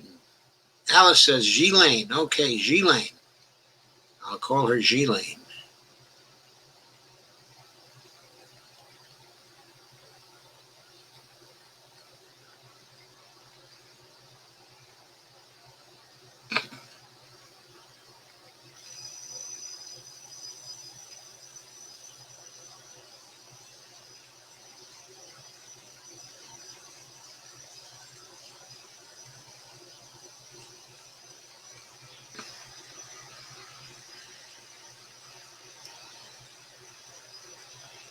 Hey, Steve. Come on, Steve. None of that stuff.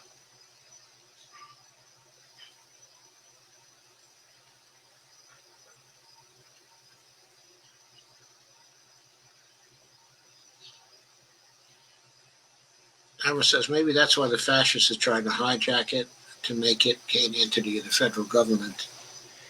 Evelina says, I think it's Sarah Kay's resume, not Alice's. That's right. Yeah, I think Alice actually made that clear.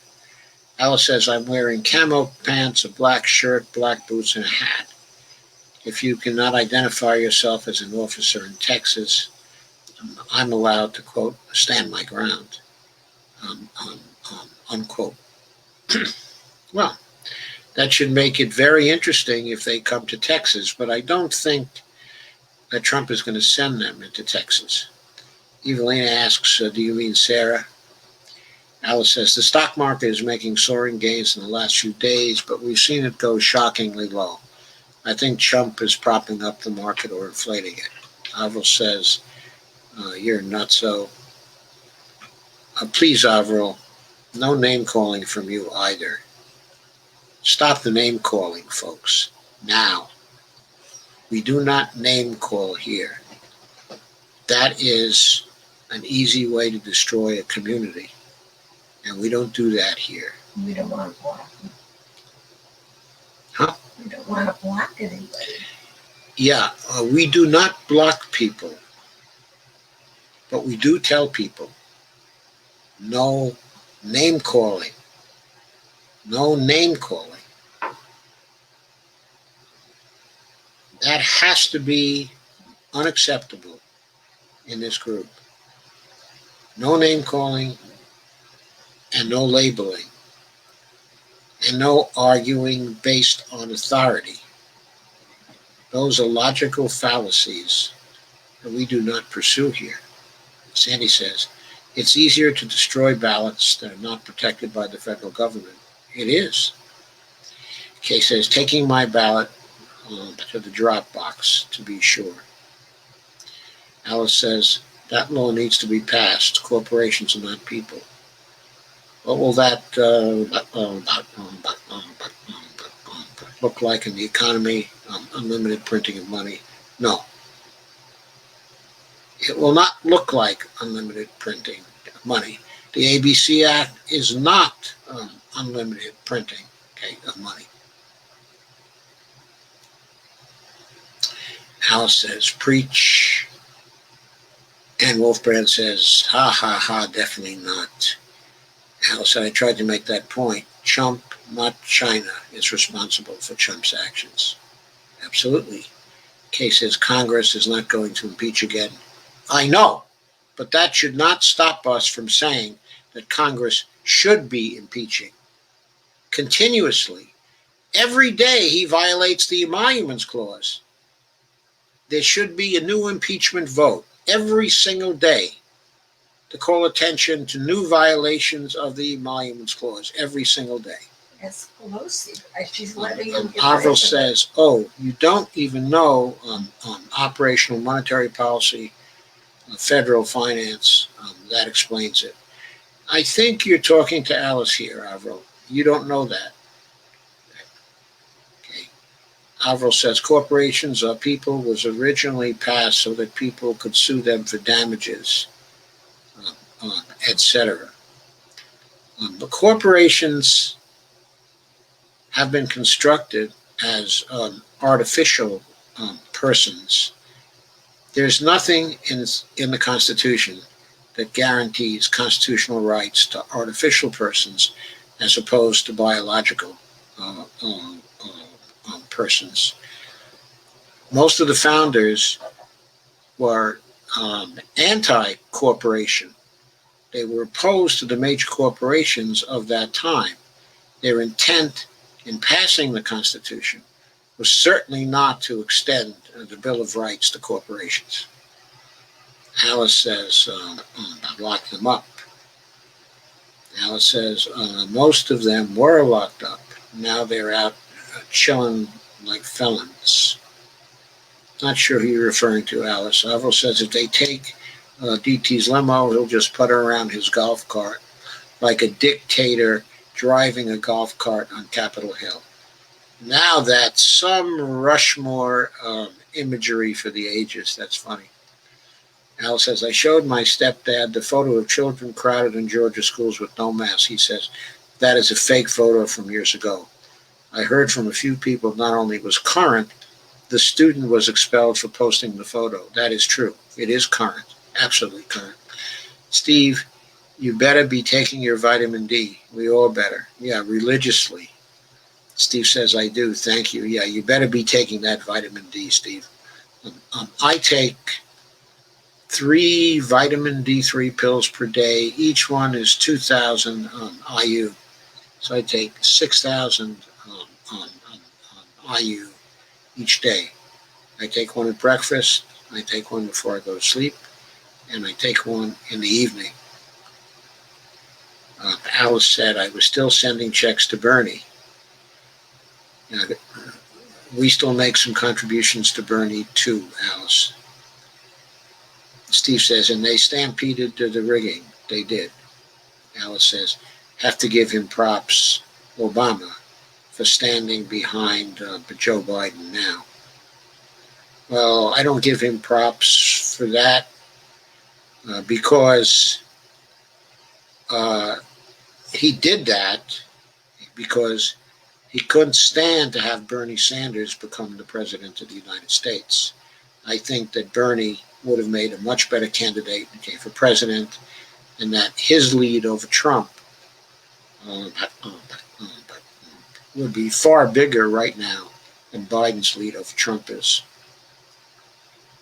Obama stands behind Biden to make sure the status quo remains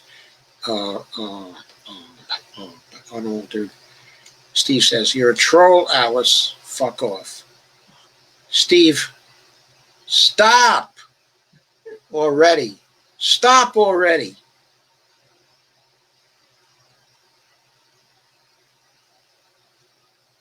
Quit treating Alice that way. Sandy says, he wants Michelle to be VP.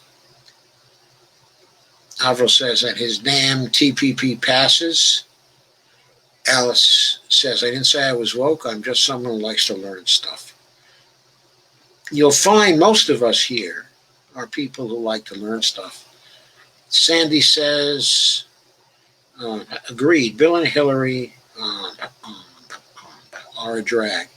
They're a drag on me. They certainly are a drag now. Their day is over. They're retired, laugh out loud. They're not retired from the convention. They're going to the convention. They're taking up speaking space. They still have influence. They back up the flow of money going to consultants, the deal flow that corrupts the Democratic Party. That's what the Clintons are about. They're still shaping that particular deal flow. There's still people who are called by the consultants and asked about this or asked about that or asked about what they've heard or asked about what X is doing or Y is doing.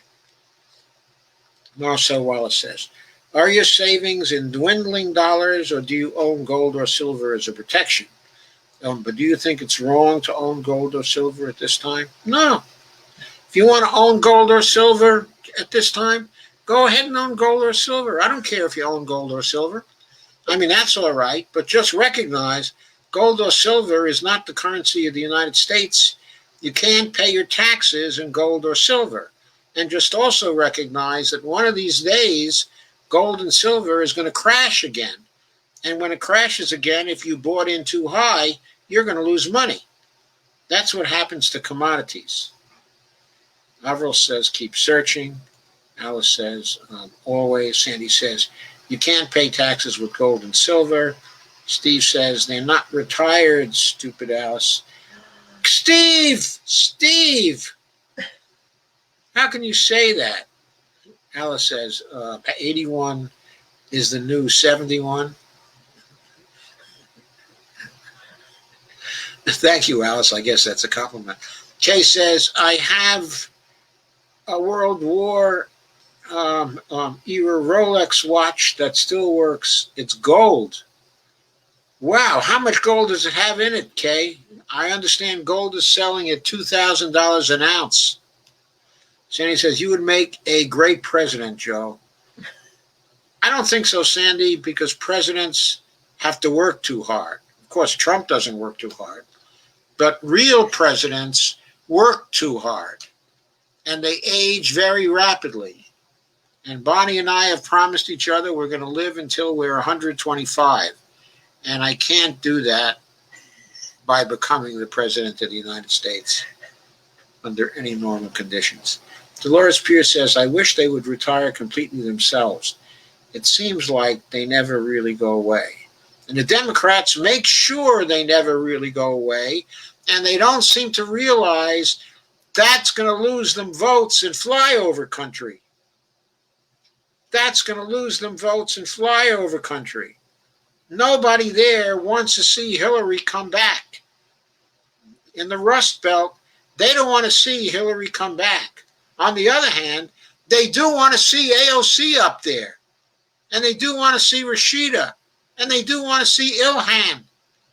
They want to see them all in the Rust Belt. Dolores says, I really wish the Clintons would go away. Alice says, John Roberts has been a lucky break. Thank goodness. What's going on with John Roberts is that he's judicious, careful. He wants to ensure that he doesn't preside over a Supreme Court that gets shafted like the Supreme Court of the 1930s did. He studies history. He knows that people can be pushed too far. He knows the court of the 30s almost got packed. And he knows that his court can get packed as well. By the way, if they nominate another conservative judge, that might just be the ticket for the court to get packed as soon as the Democrats get back in control. Okay, Nikki says Joe Biden will nominate a conservative judge. Well, I think, Nikki, that's a vague statement. He's going to nominate, a neoliberal judge. Whether he'll nominate a corporatist or not, that's another question.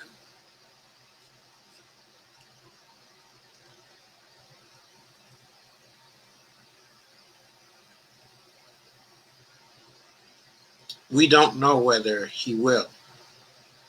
I think a lot there may depend on his vice president. It may also depend, on other factors. It may depend on how strong the progressives are in the party at the time of the nomination, how strong they are in the Senate.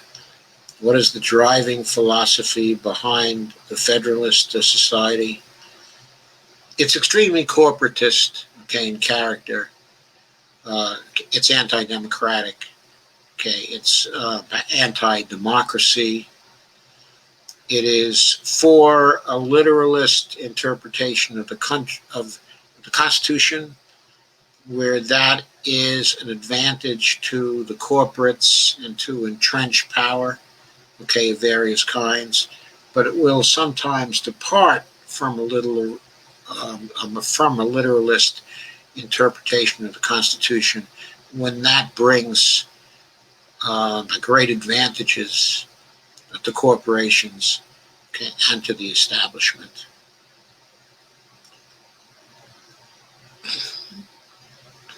Alice says, the only time I think about the Clintons is when some of the Republicans bring them up. The Clintons are the elder statesmen of the neoliberal state at this point. Uh, since Reagan, okay, and Bush, about 41, okay, have died off. The Clintons are the elder statespeople of the neoliberal state. Also, Peter G. Peterson, okay, has died off. So the Clintons are what's left, and they still advocate for neoliberalism every chance they get.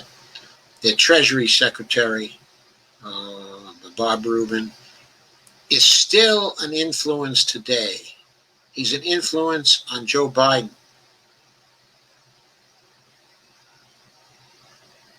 He's an influence on Richie Neal, who called him up when he wanted some advice, okay, on various questions. Alvaro Romano says, great question. And Kay says, Clinton had no problem with screwing his young aide. What? So that, okay, is what it is.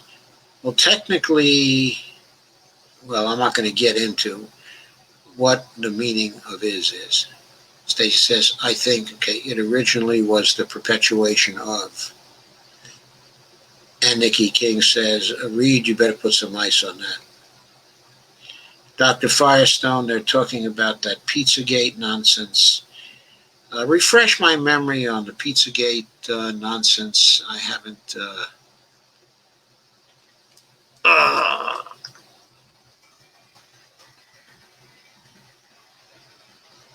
The Pizzagate conspiracy. Okay, what was that?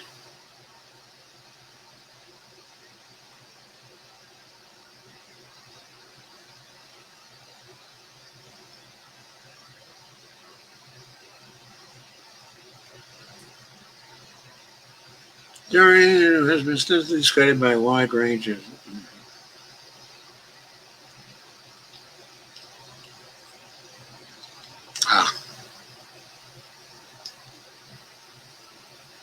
Oh, now I remember.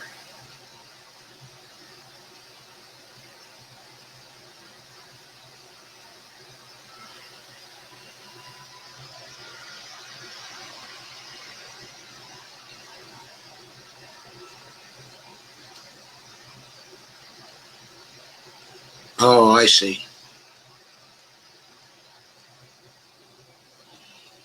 Yeah, I think that is a conspiracy theory. Yeah, I'm sort of agreed that. Yeah, I don't think there's much to that. I remember it now. I never thought there was anything to that. WASPy ideals, as it's our money and we want to keep it, and the Catholics are mainly foreigners and uncouth, etc., etc. Oh, come on, Steve! Jesus Christ, Steve, I'm not even going to repeat it. Will you stop being uncivil, Steve? Steve, but you and I are good friends by now. I value your participation here extremely greatly. But please, no incivility here. I cannot have that here, Steve. I cannot have you be uncivil to people. I can watch out for trolling myself. If I see trolling that I am unable to handle, okay, Ghislaine, fine. Ghislaine, thank you. I have it. If I find trolling here that I cannot handle,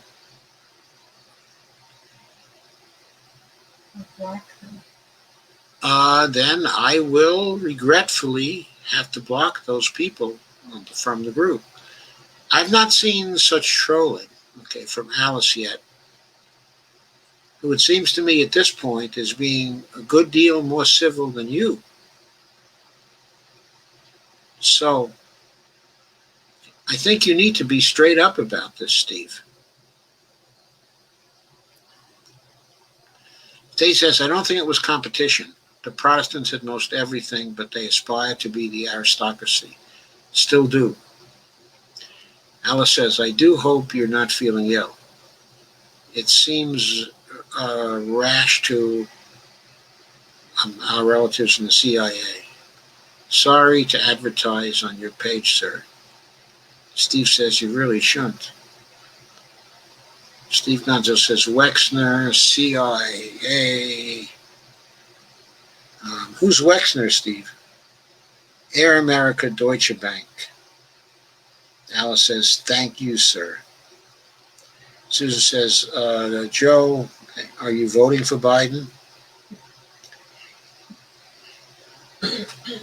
I don't know, Susan. I have not actually made my mind up yet. I am definitely voting in such a way as to kick Trump out. I am also voting in such a way as to strengthen the not me, us movement. I will try to do both with my vote. Okay.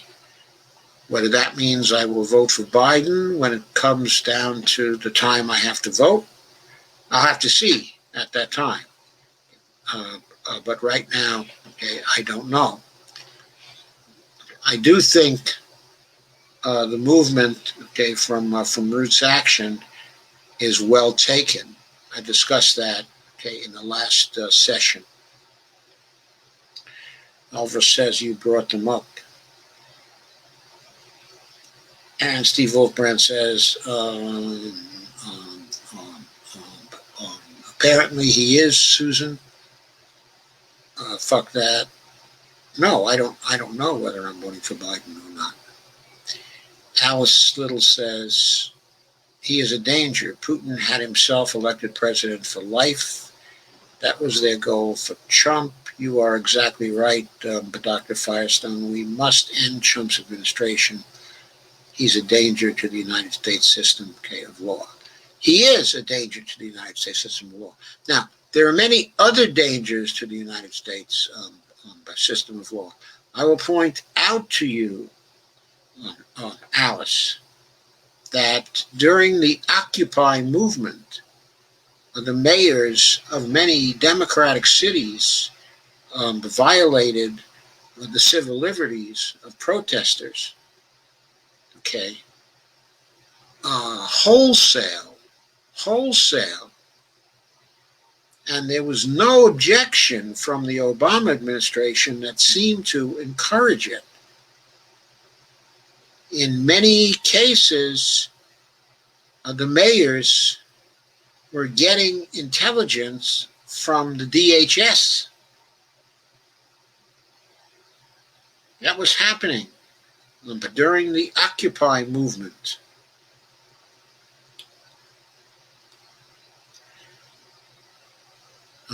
Since the year 2000, the federal government has been violating the civil liberties, okay, of protesters.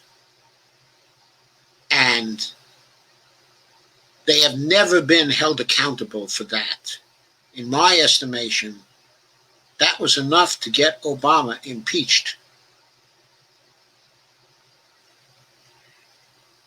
But I'm quite consistent.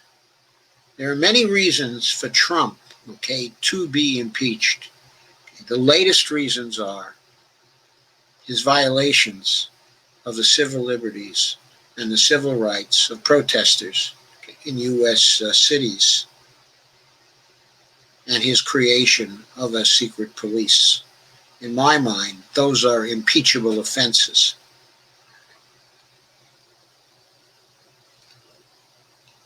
And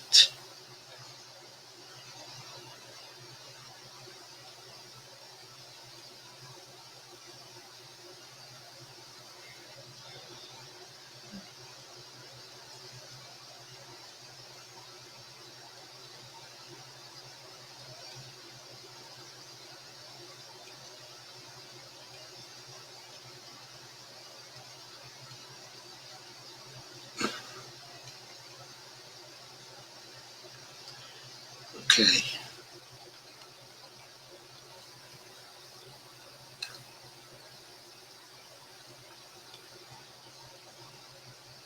The case says we all need to have each other here, so please be civil. So Steve Wolfman says, "Okay, I'm shutting up." Kay says, "I need these discussions to stay sane, so please mellow out." Alice says, "I remember the 3 martini lunch. That was part of my T&E, okay, in the 90s." Yes, I think some of the older people among us may remember the 3 martini lunch. It was all expensible. And Judith Van Ryzen says, Alice Little, and then reinstated. Alice says, regarding, quote, stand your ground, unquote, and no federal troops in Austin, Texas. Last week, a man was killed when a group of protesters surrounded his car. One of the protesters swore on the news the car drove into the crowd intentionally. The man in the car said he was in fear for his life and stood his ground, so no one will go to jail. I'm not in a position, okay, to adjudicate that, but the car may well have drove into the crowd intentionally. In the last few years, that has happened more than once. And you know it has, Alice. It may well have happened in Austin, Texas. Okay, Atlanta says, I tell my boss that our group are his extended children. Now I say this group is Dr. Joe's extended children. Steve DeVore says they should start out each session of Congress with an impeachment vote. Yes. Yes, these days they should. Nancy Pelosi should do that. But no kente cloth. Huh? Can Pelosi be impeached? No, but she can be defeated at the polls Yes. every 2 years. Okay. Oh, and if she became the president as a result of impeachment of the other two, then she could be impeached. Steve Gonzo says, roll that beautiful Goya bean footage. Laugh out loud. I don't know what that actually refers to.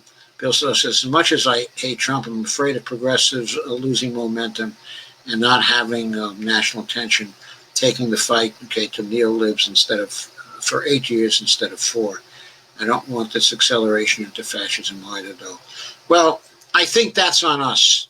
We have to keep working. We're still working now to place people in Congress, Bill, that we want in Congress. I see a regeneration of the movement. At first, we were depressed that Bernie stepped out. Now we're angry, and we're fighting for our congressional candidates. We can still gain a lot from this round of elections. We can still regenerate our movement, and we can still have it in good fighting shape when Biden takes office. And if we're in good fighting shape, okay, at that time, if our representatives do not fold, if they keep on fighting, then we still have a chance to get to the point where we can avoid the climate a disaster that's coming for us all. We have a very few years. We certainly do. We lost a lot when Bernie stepped out. But there are a lot of us who are still angry and who are still fighting and who aren't going to stop fighting. And you have to be one of those, Bill. If you do it and all your friends do it and all of us do it, we're not going to lose our momentum. We're in a momentum building situation right now during this campaign, and we have to keep on working hard for it. There are a lot of seats still to get in the elections to come in the East, okay, in the Midwest, and there are elections to come in the West. We can pick up another maybe 10 progressive seats yet that we haven't picked up, maybe more than that.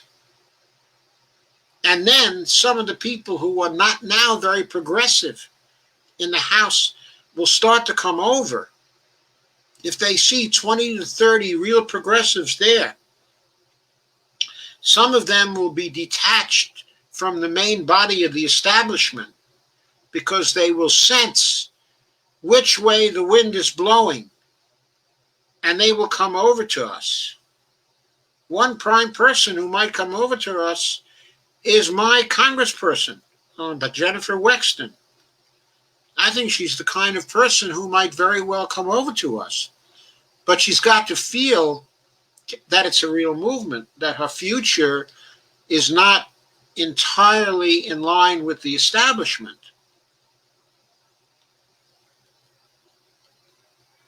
Avril Mano says, my vitamin D3 is so tiny you're automatically inclined to take a couple.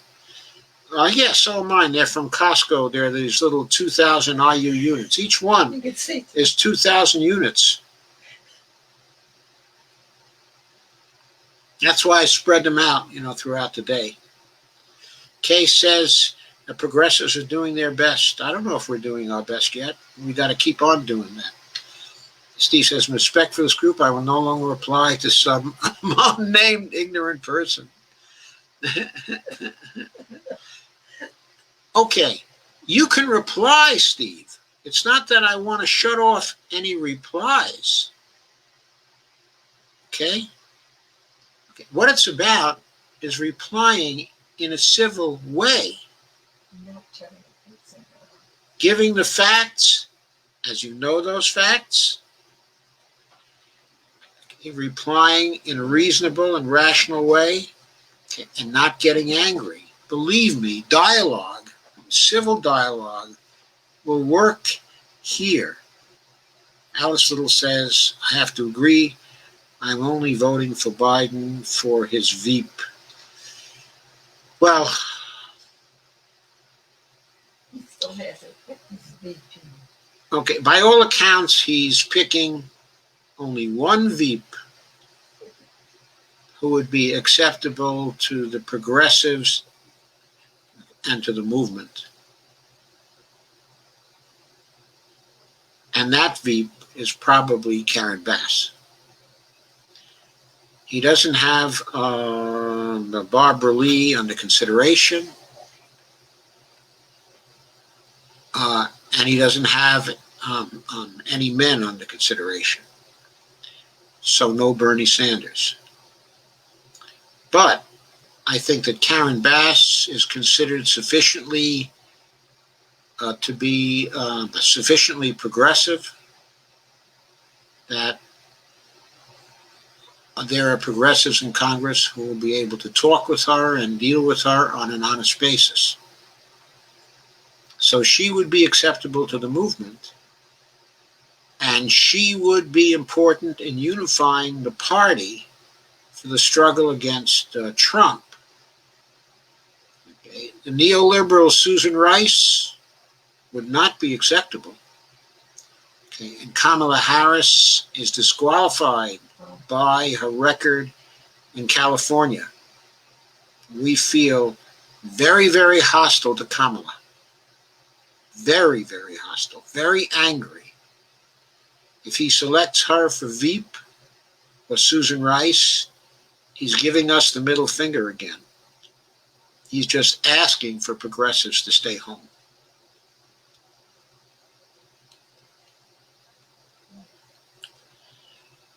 Alice says, I didn't realize the Clintons were inserting themselves into this DNC. Thank you for educating me on that.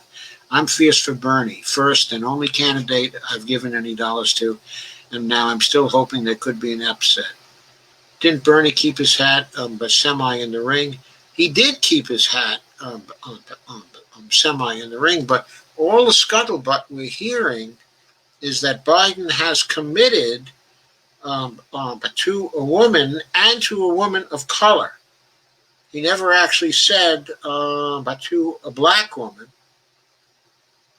So it's theoretically possible he could still turn to Tammy Duckworth, who would not be very acceptable to progressives, or possibly to Tulsi Gabbard, who would be somewhat acceptable to progressives. I don't think progressives would be particularly happy with Elizabeth Warren, okay, because there are many progressives who feel that under pressure, she always folds. We do not have that feeling about Karen Bass, who, by the way, is a co-sponsor of the Green New Deal and a co-sponsor, okay, of Medicare for All. She has kept a low profile as a progressive. She's very cordial and well liked by people who are not progressive. Romano says, Steve, Russ has got to turn in. I may listen at the 2-hour, 20-minute mark to see if my Federalist Society question came through. See you soon. Okay, Russ, listen, because it did come through. Of course, you won't hear this till later. And Dale Weaver says, good night, Russell. See you next time. Steve says, good night, brother. Al says, I'm so glad you brought up gold. I've been thinking of investing, but I remember when it was $600 an ounce. I cannot wait until it dives down from 2K. I want the Krugerrands. Oh, Krugerrands. Sandy says, okay, I'll let you slide on the president job, but Bonnie would make a great first lady. Yay. Well, thank you, Sandy. Thank you, Sandy. So that might convince me to run. It could be Joe Biden is running, so Jill Biden could be a great first lady. I mean, that, maybe that's what it's all about. I think that Jill has all her faculties, except if she does have all her faculties, I don't know why she's letting Joe Biden run. That's a puzzle. Okay, so Dolores says, I'm voting Green Party again. The Democratic Party was rigged, and I refuse to give them permission to rig any future primaries by condoning their actions and voting for the candidate. Okay, I understand that, Dolores, and there's a good chance I'll be voting Green Party too. A very good chance that I'll be voting Green Party too, because I want to see the Green Party do well. I want to see them get to 5%, okay, and more. And if that's not inconsistent with beating Trump, then I will vote Green Party, okay, in this election for the same reasons that you want to vote for the Green Party, and other reasons too. Like the Green Party would put through a Green New Deal. They were the first ones to use the terminology, in fact, and the Green Party would put through Medicare for All, and more people in the Green Party now know about MMT economics. So Alice says, the horror of this Supreme Court possibility is daunting. It is. Dolores says, good night, Russell. Stephen DeVore says, Bill and Hillary joined the DNC to corrupt the process and move the DNC to the right. Alvaro says, Dr. Joe, you still have your beatnik beret? I never owned a beatnik beret. I'm sorry, I never owned a beatnik beret. Some of my friends had beatnik berets, but I never had beatnik berets. Okay, at that age, I wouldn't wear a hat for anything unless I was caught dead. So I don't have any photos with any berets. I do have a painting with myself having a beard. It was done by someone I dated who was doing a Last Supper painting. You didn't have a beard in that. Oh, I didn't have a beard in that? No. Oh, go look at the painting. Sorry. Go look at the painting. You telling me I didn't have a beard in that painting? Yes. Sorry. Anyway, I had a beard for much of my college days, and I had a beard when I drove out to the Democratic convention in California, in Los Angeles, to protest for civil rights, and was part of a vigil for the whole Democratic convention. It was a 5-day convention at that time, as I recall, or a 4-day convention. And we held a 24-hour vigil for civil rights at the convention with John F. Kennedy, was nominated. At the time, I was for Eleanor Roosevelt's choice, her choice was Adlai Stevenson. I take it back. You had this and this. Oh, so I did have a beard. Beard and mustache. I did have a beard. See, I told you I had a beard. Okay, my beard at that time was a Van Dyke. I've never had anything but a Van Dyke. I've never grown a full beard. It's because I always thought I looked better in a Van Dyke.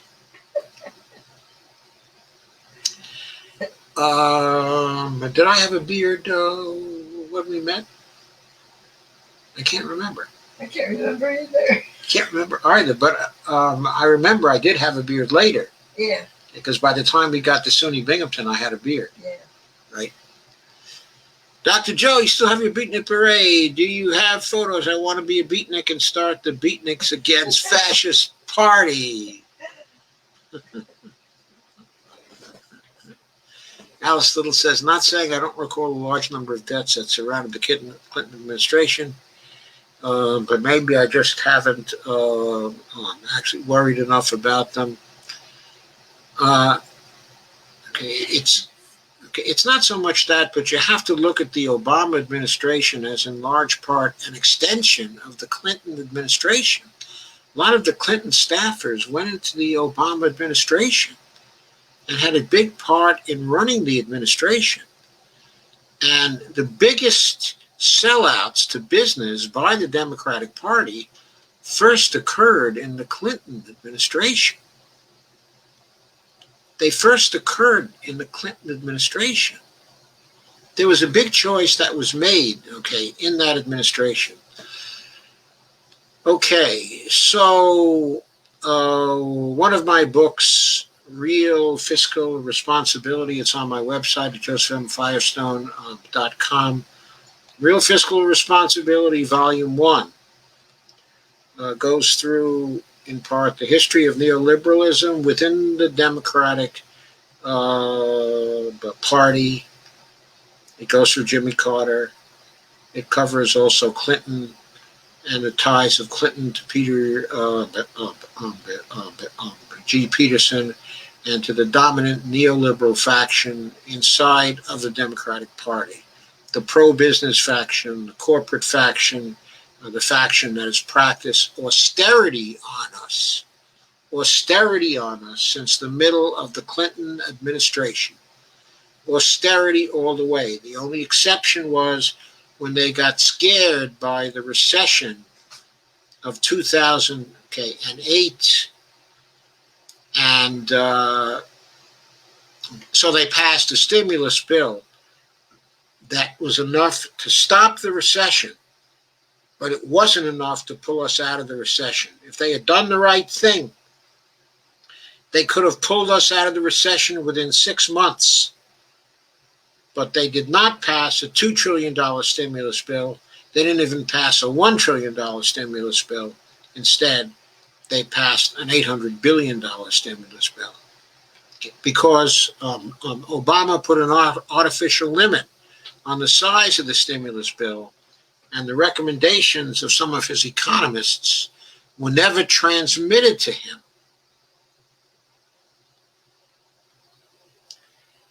Alice said, sorry, had to jump up. Looking now, Pizzagate. Yeah, I did. What was important is a Republican shot people in the name of breaking up the Pizzagate scandal. Alice said Trump invented that. And Alice said saying that Hillary ran a pedo ring from a Pizza Hut. I don't know. I've never believed that Hillary Clinton was involved in any pedo stuff herself. I do not believe that about Hillary Clinton. Insofar as the Clintons were involved in that, it probably was through Jeffrey Epstein, and I don't know that Hillary was much involved, with Jeffrey Epstein, except on a social basis. Alice says, 4 years ahead of the 2016 presidential election, the baseless notion of Hillary Clinton Democratic elites were running a child sex trafficking ring out of a Washington pizzeria spread across the internet, illustrating how a crackpot idea with no truth to it could blossom on social media and how dangerous it can be. In December 2016, a vigilante gunman showed up at the restaurant with an assault rifle and opened fire in the closet. New York Times Technologue. Okay, thank you, Alice. So I've never believed that Hillary Clinton was running a pedo ring out of a Pizza Hut. Okay, I guess it's a pedo ring, isn't it? Steve Gonza says, Les Wexner, Ohio billionaire. Thank you, Steve. And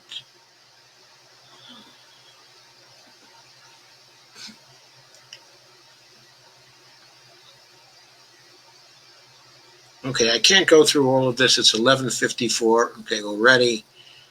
I have to go through this very carefully now, or very quickly now, because I got to be done within 5 minutes. So I'm not going to read out everything. Trump is advertising Goya brand for talking him up. These are pics of Ivanka holding up cans of Goya beans. I'm still depressed, but you're absolutely right. I'll not give them another dime, though, until they adhere to Bernie values of getting funds from voters, not corporate donors. Right. So you contribute to those candidates who aren't taking any PAC money, who aren't taking any corporate money, who are raising money like Bernie did, strictly from the grassroots. And there are many such candidates coming to the fore now. All you have to do is look for them on the web. They're there. They've won the primaries, or they're running in the primaries, okay, or they're running in the general. You have a lot of people to contribute to. You can give as much money to them as you would have given to Bernie, and they will strengthen our hand going forward, and they will help to shift Biden over to the left on certain key issues. And I will say thank you, Captain Obvious, over and over and over again. Alice says, sounds like a cool dad. My vitamin D comes with calcium and looks like horse pills. Oh. Okay, go to Costco and get these little, very small little gel type of pills that have 2,000 IUs per pill in them. It's very inexpensive. You can buy a whole mess of them for just a little money. Okay, and you can probably get it from the web, okay, if you want to. They're vitamin D3. Honey, can you bring the jar? Yeah. Show people. Alice says, does Steve treat a lot of peeps this way, or did he just develop a hate-on for me? Sometimes he gets a misimpression, okay, of people. Steve was actually extremely pro-Bernie. He's been very disappointed, okay, when Bernie dropped out. He's very, very anti-neoliberal. His heart is definitely in the right place. He's one of us. You might not be able to show that online, but you may not let you use it. Over a period of time. Okay, so these are pills that you can probably pick up. Okay, I'm not trying to advertise for Costco, but all I'm saying, and I'm not getting paid for this, I'm not in the bag for Costco at all, but there are pills that Costco sells. They're 50 microgram pills. Each 50 microgram pill is 2,000 international units of vitamin D3. Okay, and let's see, how many of these come in the bottle? 600. There are 600 of them, okay, in a bottle, which means they're soft gels. If you take 3 of these a day, there's a 200-day supply of them. And I forget what they cost. I mean, I don't know what they cost, but they're very inexpensive.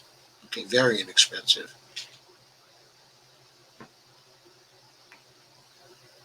Okay. What I think he did is he sort of assumed, okay, that you were a troll. I do not assume that people are trolls. I just ask people who come to be civil, and everybody will discuss things with you in a civil way. And that's all. Alice Little says, I need to read up on Karen Bass. unfortunate name. There was a great article in the American Prospect on Karen Bass just last week. If you look up my Thursday live stream, and I think it was in this Thursday live stream that I went through the article on Karen Bass that was written by um, um,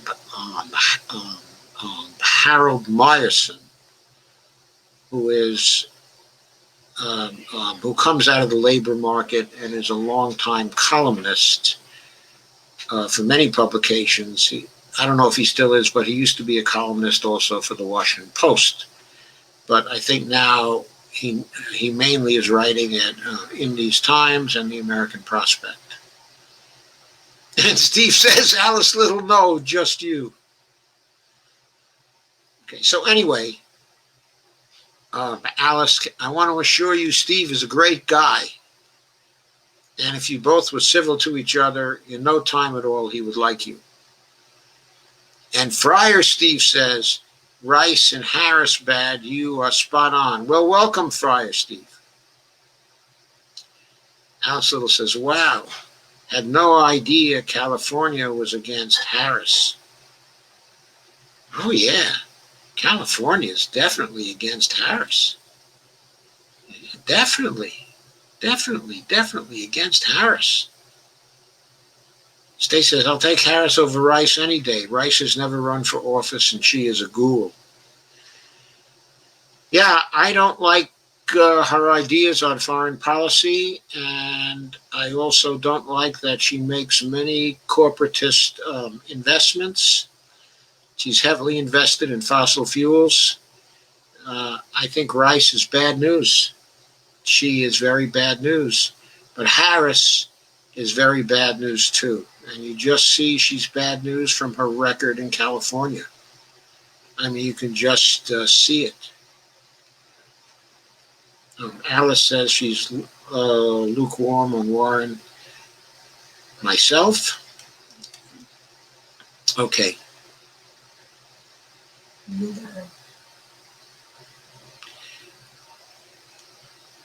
Okay, I'm moving on. Friar Steve, I love both Tammy Duckworth and Tulsi Gabbard, but no on Senator Warren, no way at all. She says, I live in California. You have no idea. We hate her. He says, Bonnie. Okay. Alice Little says, the DNC's Nancy Reagan, Biden's wife. Alice Little says, but Joe Biden. Steve Wolfbrand says Bass is best. Steve DeVore says Joe Biden.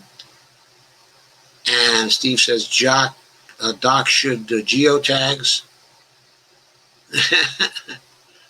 And Steve says Doc should grow a goatee. I'm not going to grow a goatee again.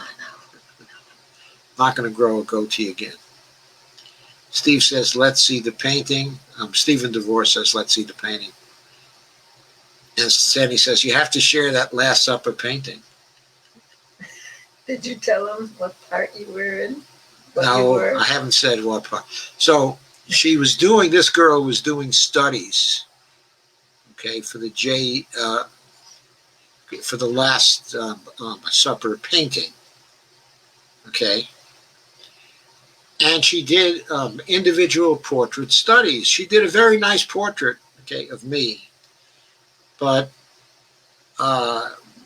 she had been dating in somewhat quick succession, but not that quick succession. 3 friends, myself and another friend of mine, okay, and yet another friend of mine. Okay, and she put each of us into her Last Supper painting. Okay, one of my friends she put in as Jesus, and another one she put in as Saint John, the beloved, and I was cast as Judas Iscariot. I don't know what I did to deserve that, but there it was. But anyway, it's a very nice portrait of me, and over the years I've appreciated it very much. And Bonnie appreciates it now. It's hanging in our bedroom. And Avril says, thank you for that memory and background. Margot says, thank you again for your insights. Thank you for coming, Margot.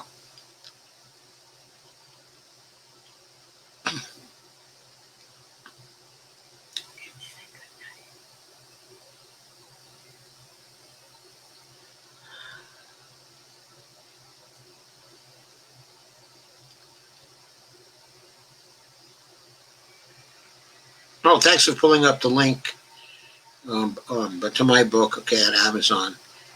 That history of what's gone on, okay, in the party. That's in volume 1 rather than, okay, in volume 2, because volume 1 is about the progressive give-up game.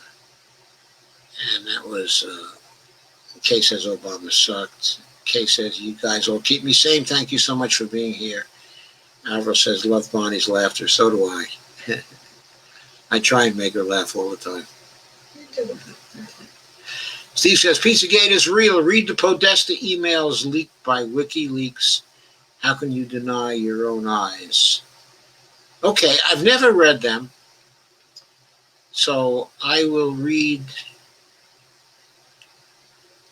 try to read the emails that were leaked by WikiLeaks. All I have to say is about the Podesta hack is that anyone who would use the password that he did for his emails is an idiot. He's an IT idiot.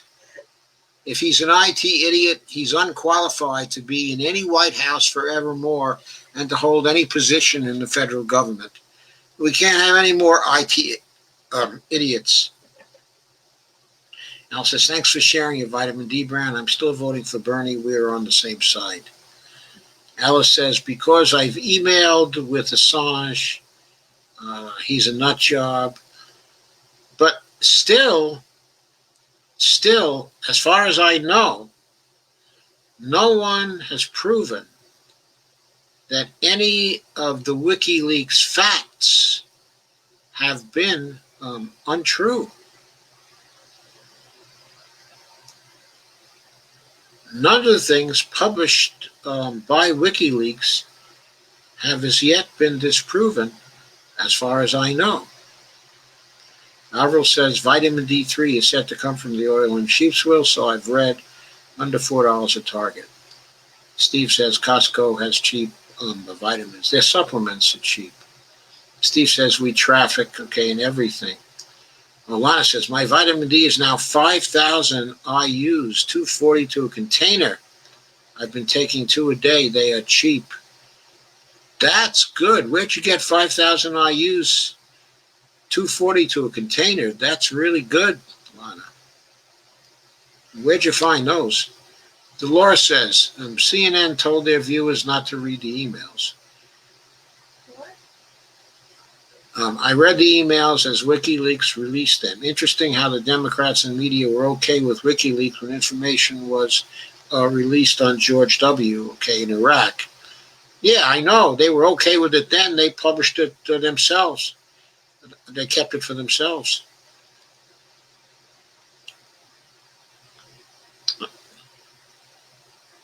Lana says, I've threatened to hit Steve with my purse, but we still love him. Steve says, Costco treat their employees well. See my friend.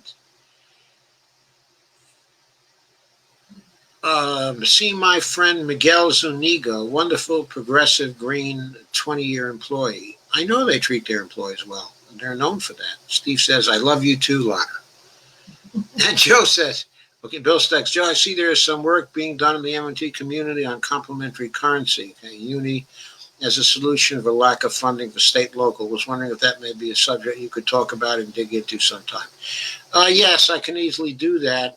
I know the work. I think it's being done by Nathan Tankus, okay, and Rowan Gray. and I've scanned some of it. It's legitimate work. They always do very good work, and I'll be happy to talk about it sometime. Okay, I've got some other things to talk about first, but I'll be doing short or long videos on that somewhere along the line, probably in the next few weeks. Alice says, you were the Last Supper. Which disciple? Wait, the video skipped. I did not hear which you are. Judas. Alice says, Laura says Judas. Alice says, looking forward to reading both volumes. Judas, so funny. Arla says, I hear Bonnie egging you on to say goodnight. And Lana says, hashtag password. Yeah, the hashtag was password. Alice says, I thought the emails had been examined in detail. Assange says Assange was screwed big time. He's still being screwed. I mean, Assange is just a publisher. His rights are being violated. Obama did it too, and now Trump has continued it.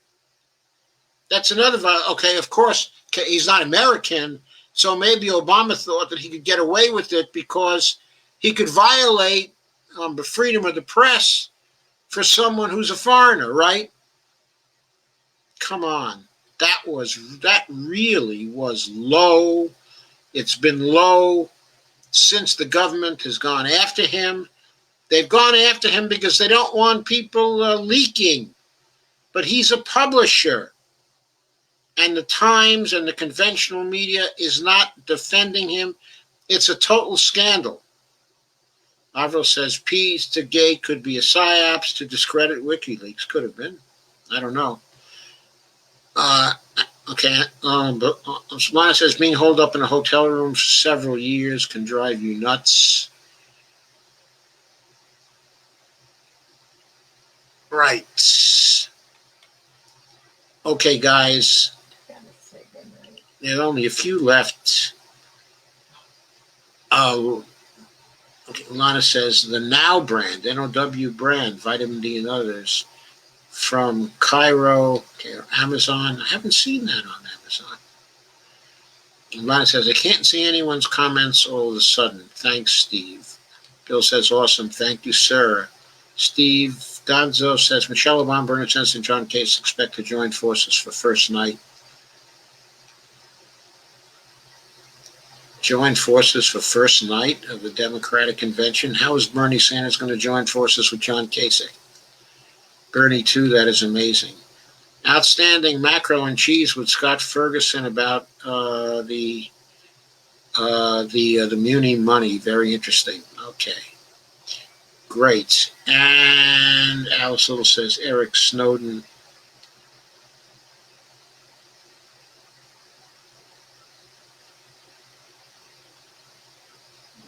Sorry, had to say. Okay, I don't think that it's out of bounds here to refer to Snowden, but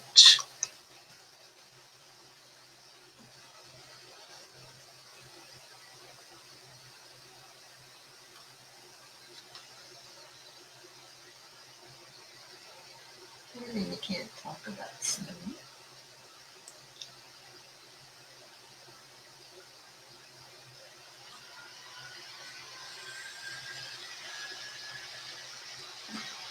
right. I don't think that's out of bounds here, okay, at all, but the name, okay, is Ed Snowden, okay, not Eric Snowden. And none of what Snowden has to say has been disproved. Okay, Lana says, poor Julian. When Sanders did not win in 2016, that ensured that Julian would continue to be imprisoned and virtually tortured. Yeah. Tortured. When that happened, okay, and when Correa had to retire, okay, as president, okay, when that happened, Snowden's fate was sealed, because Trump certainly wasn't going to let him go. And Trump has been the worst of all in persecuting Snowden. Steve Wolprin says password was password. I can relate, though. I hate those fucking passwords. I can't relate. I mean, I hate them too. But if you put down password as your password, then you're a fucking fool. That's all there is to it. Alice says, compared to Assange, I see Snowden as a hero. I see Snowden as a hero too. But it's not a question of who's a hero and who's not. It's a question of who's a publisher and who's not. Nothing has been proven when it comes to Assange doing anything that was illegal. All he did was publish other people's secrets. That's all there's evidence for, okay, at this point. I've never seen the intelligence agencies reveal any other evidence. As far as I know, Julian Assange is completely innocent. Cases. Thank you for all being here and having a great discussion. I love you all. Thank you, Joe. Alice says, oh, I'm sorry. Edward Snowden. She says, yes, I respect him. Steve says, Matt Nina Turner, not Cornel West, to headline the People's Convention on August 30th. Maybe AOC will go over to the People's Convention if she's not given a speaking spot. They'll let her speak at the People's Convention. That's for sure. And Lana says, the Snowden movie was awesome. And Steve says, all my passwords are Lucky Steve. And don't tell anybody. Alvaro says, I no longer see any comments that you've been reading, Dr. Joe. Don't know why. Am I in timeout? I don't know. I didn't put you in any timeout. I didn't do anything. Okay, and Lana says, I see both as heroes. Sandy says, I have the same problem, Carmel. When I emailed Assange, it said he, oh God, okay. And Steve Gunn says, China confirmed the second death from the bubonic plague. God, pandemics. Okay, still 19 people here. Thank you for staying so long. I really appreciate it. Thank you for everything. I'll be back on Tuesday night. Remember, Monday is my day for short videos. So I'll be working on short videos, and we'll probably post a short video on Monday somewhere in the 5 to 10 minute range, at least one. But on Monday, I will do 4 short videos on key issues for next week. My first short video is going to be on overt congressional financing. So I'll be looking to explain that, hopefully within 5 minutes, but certainly within 5 to 10 minutes. And good night. Thanks to everybody. And thanks again for coming. Thanks again for everything. Be good, folks. Steve says, sweet dreams all. Kathy says, good night, Joe, and thanks. Steve DeVore says,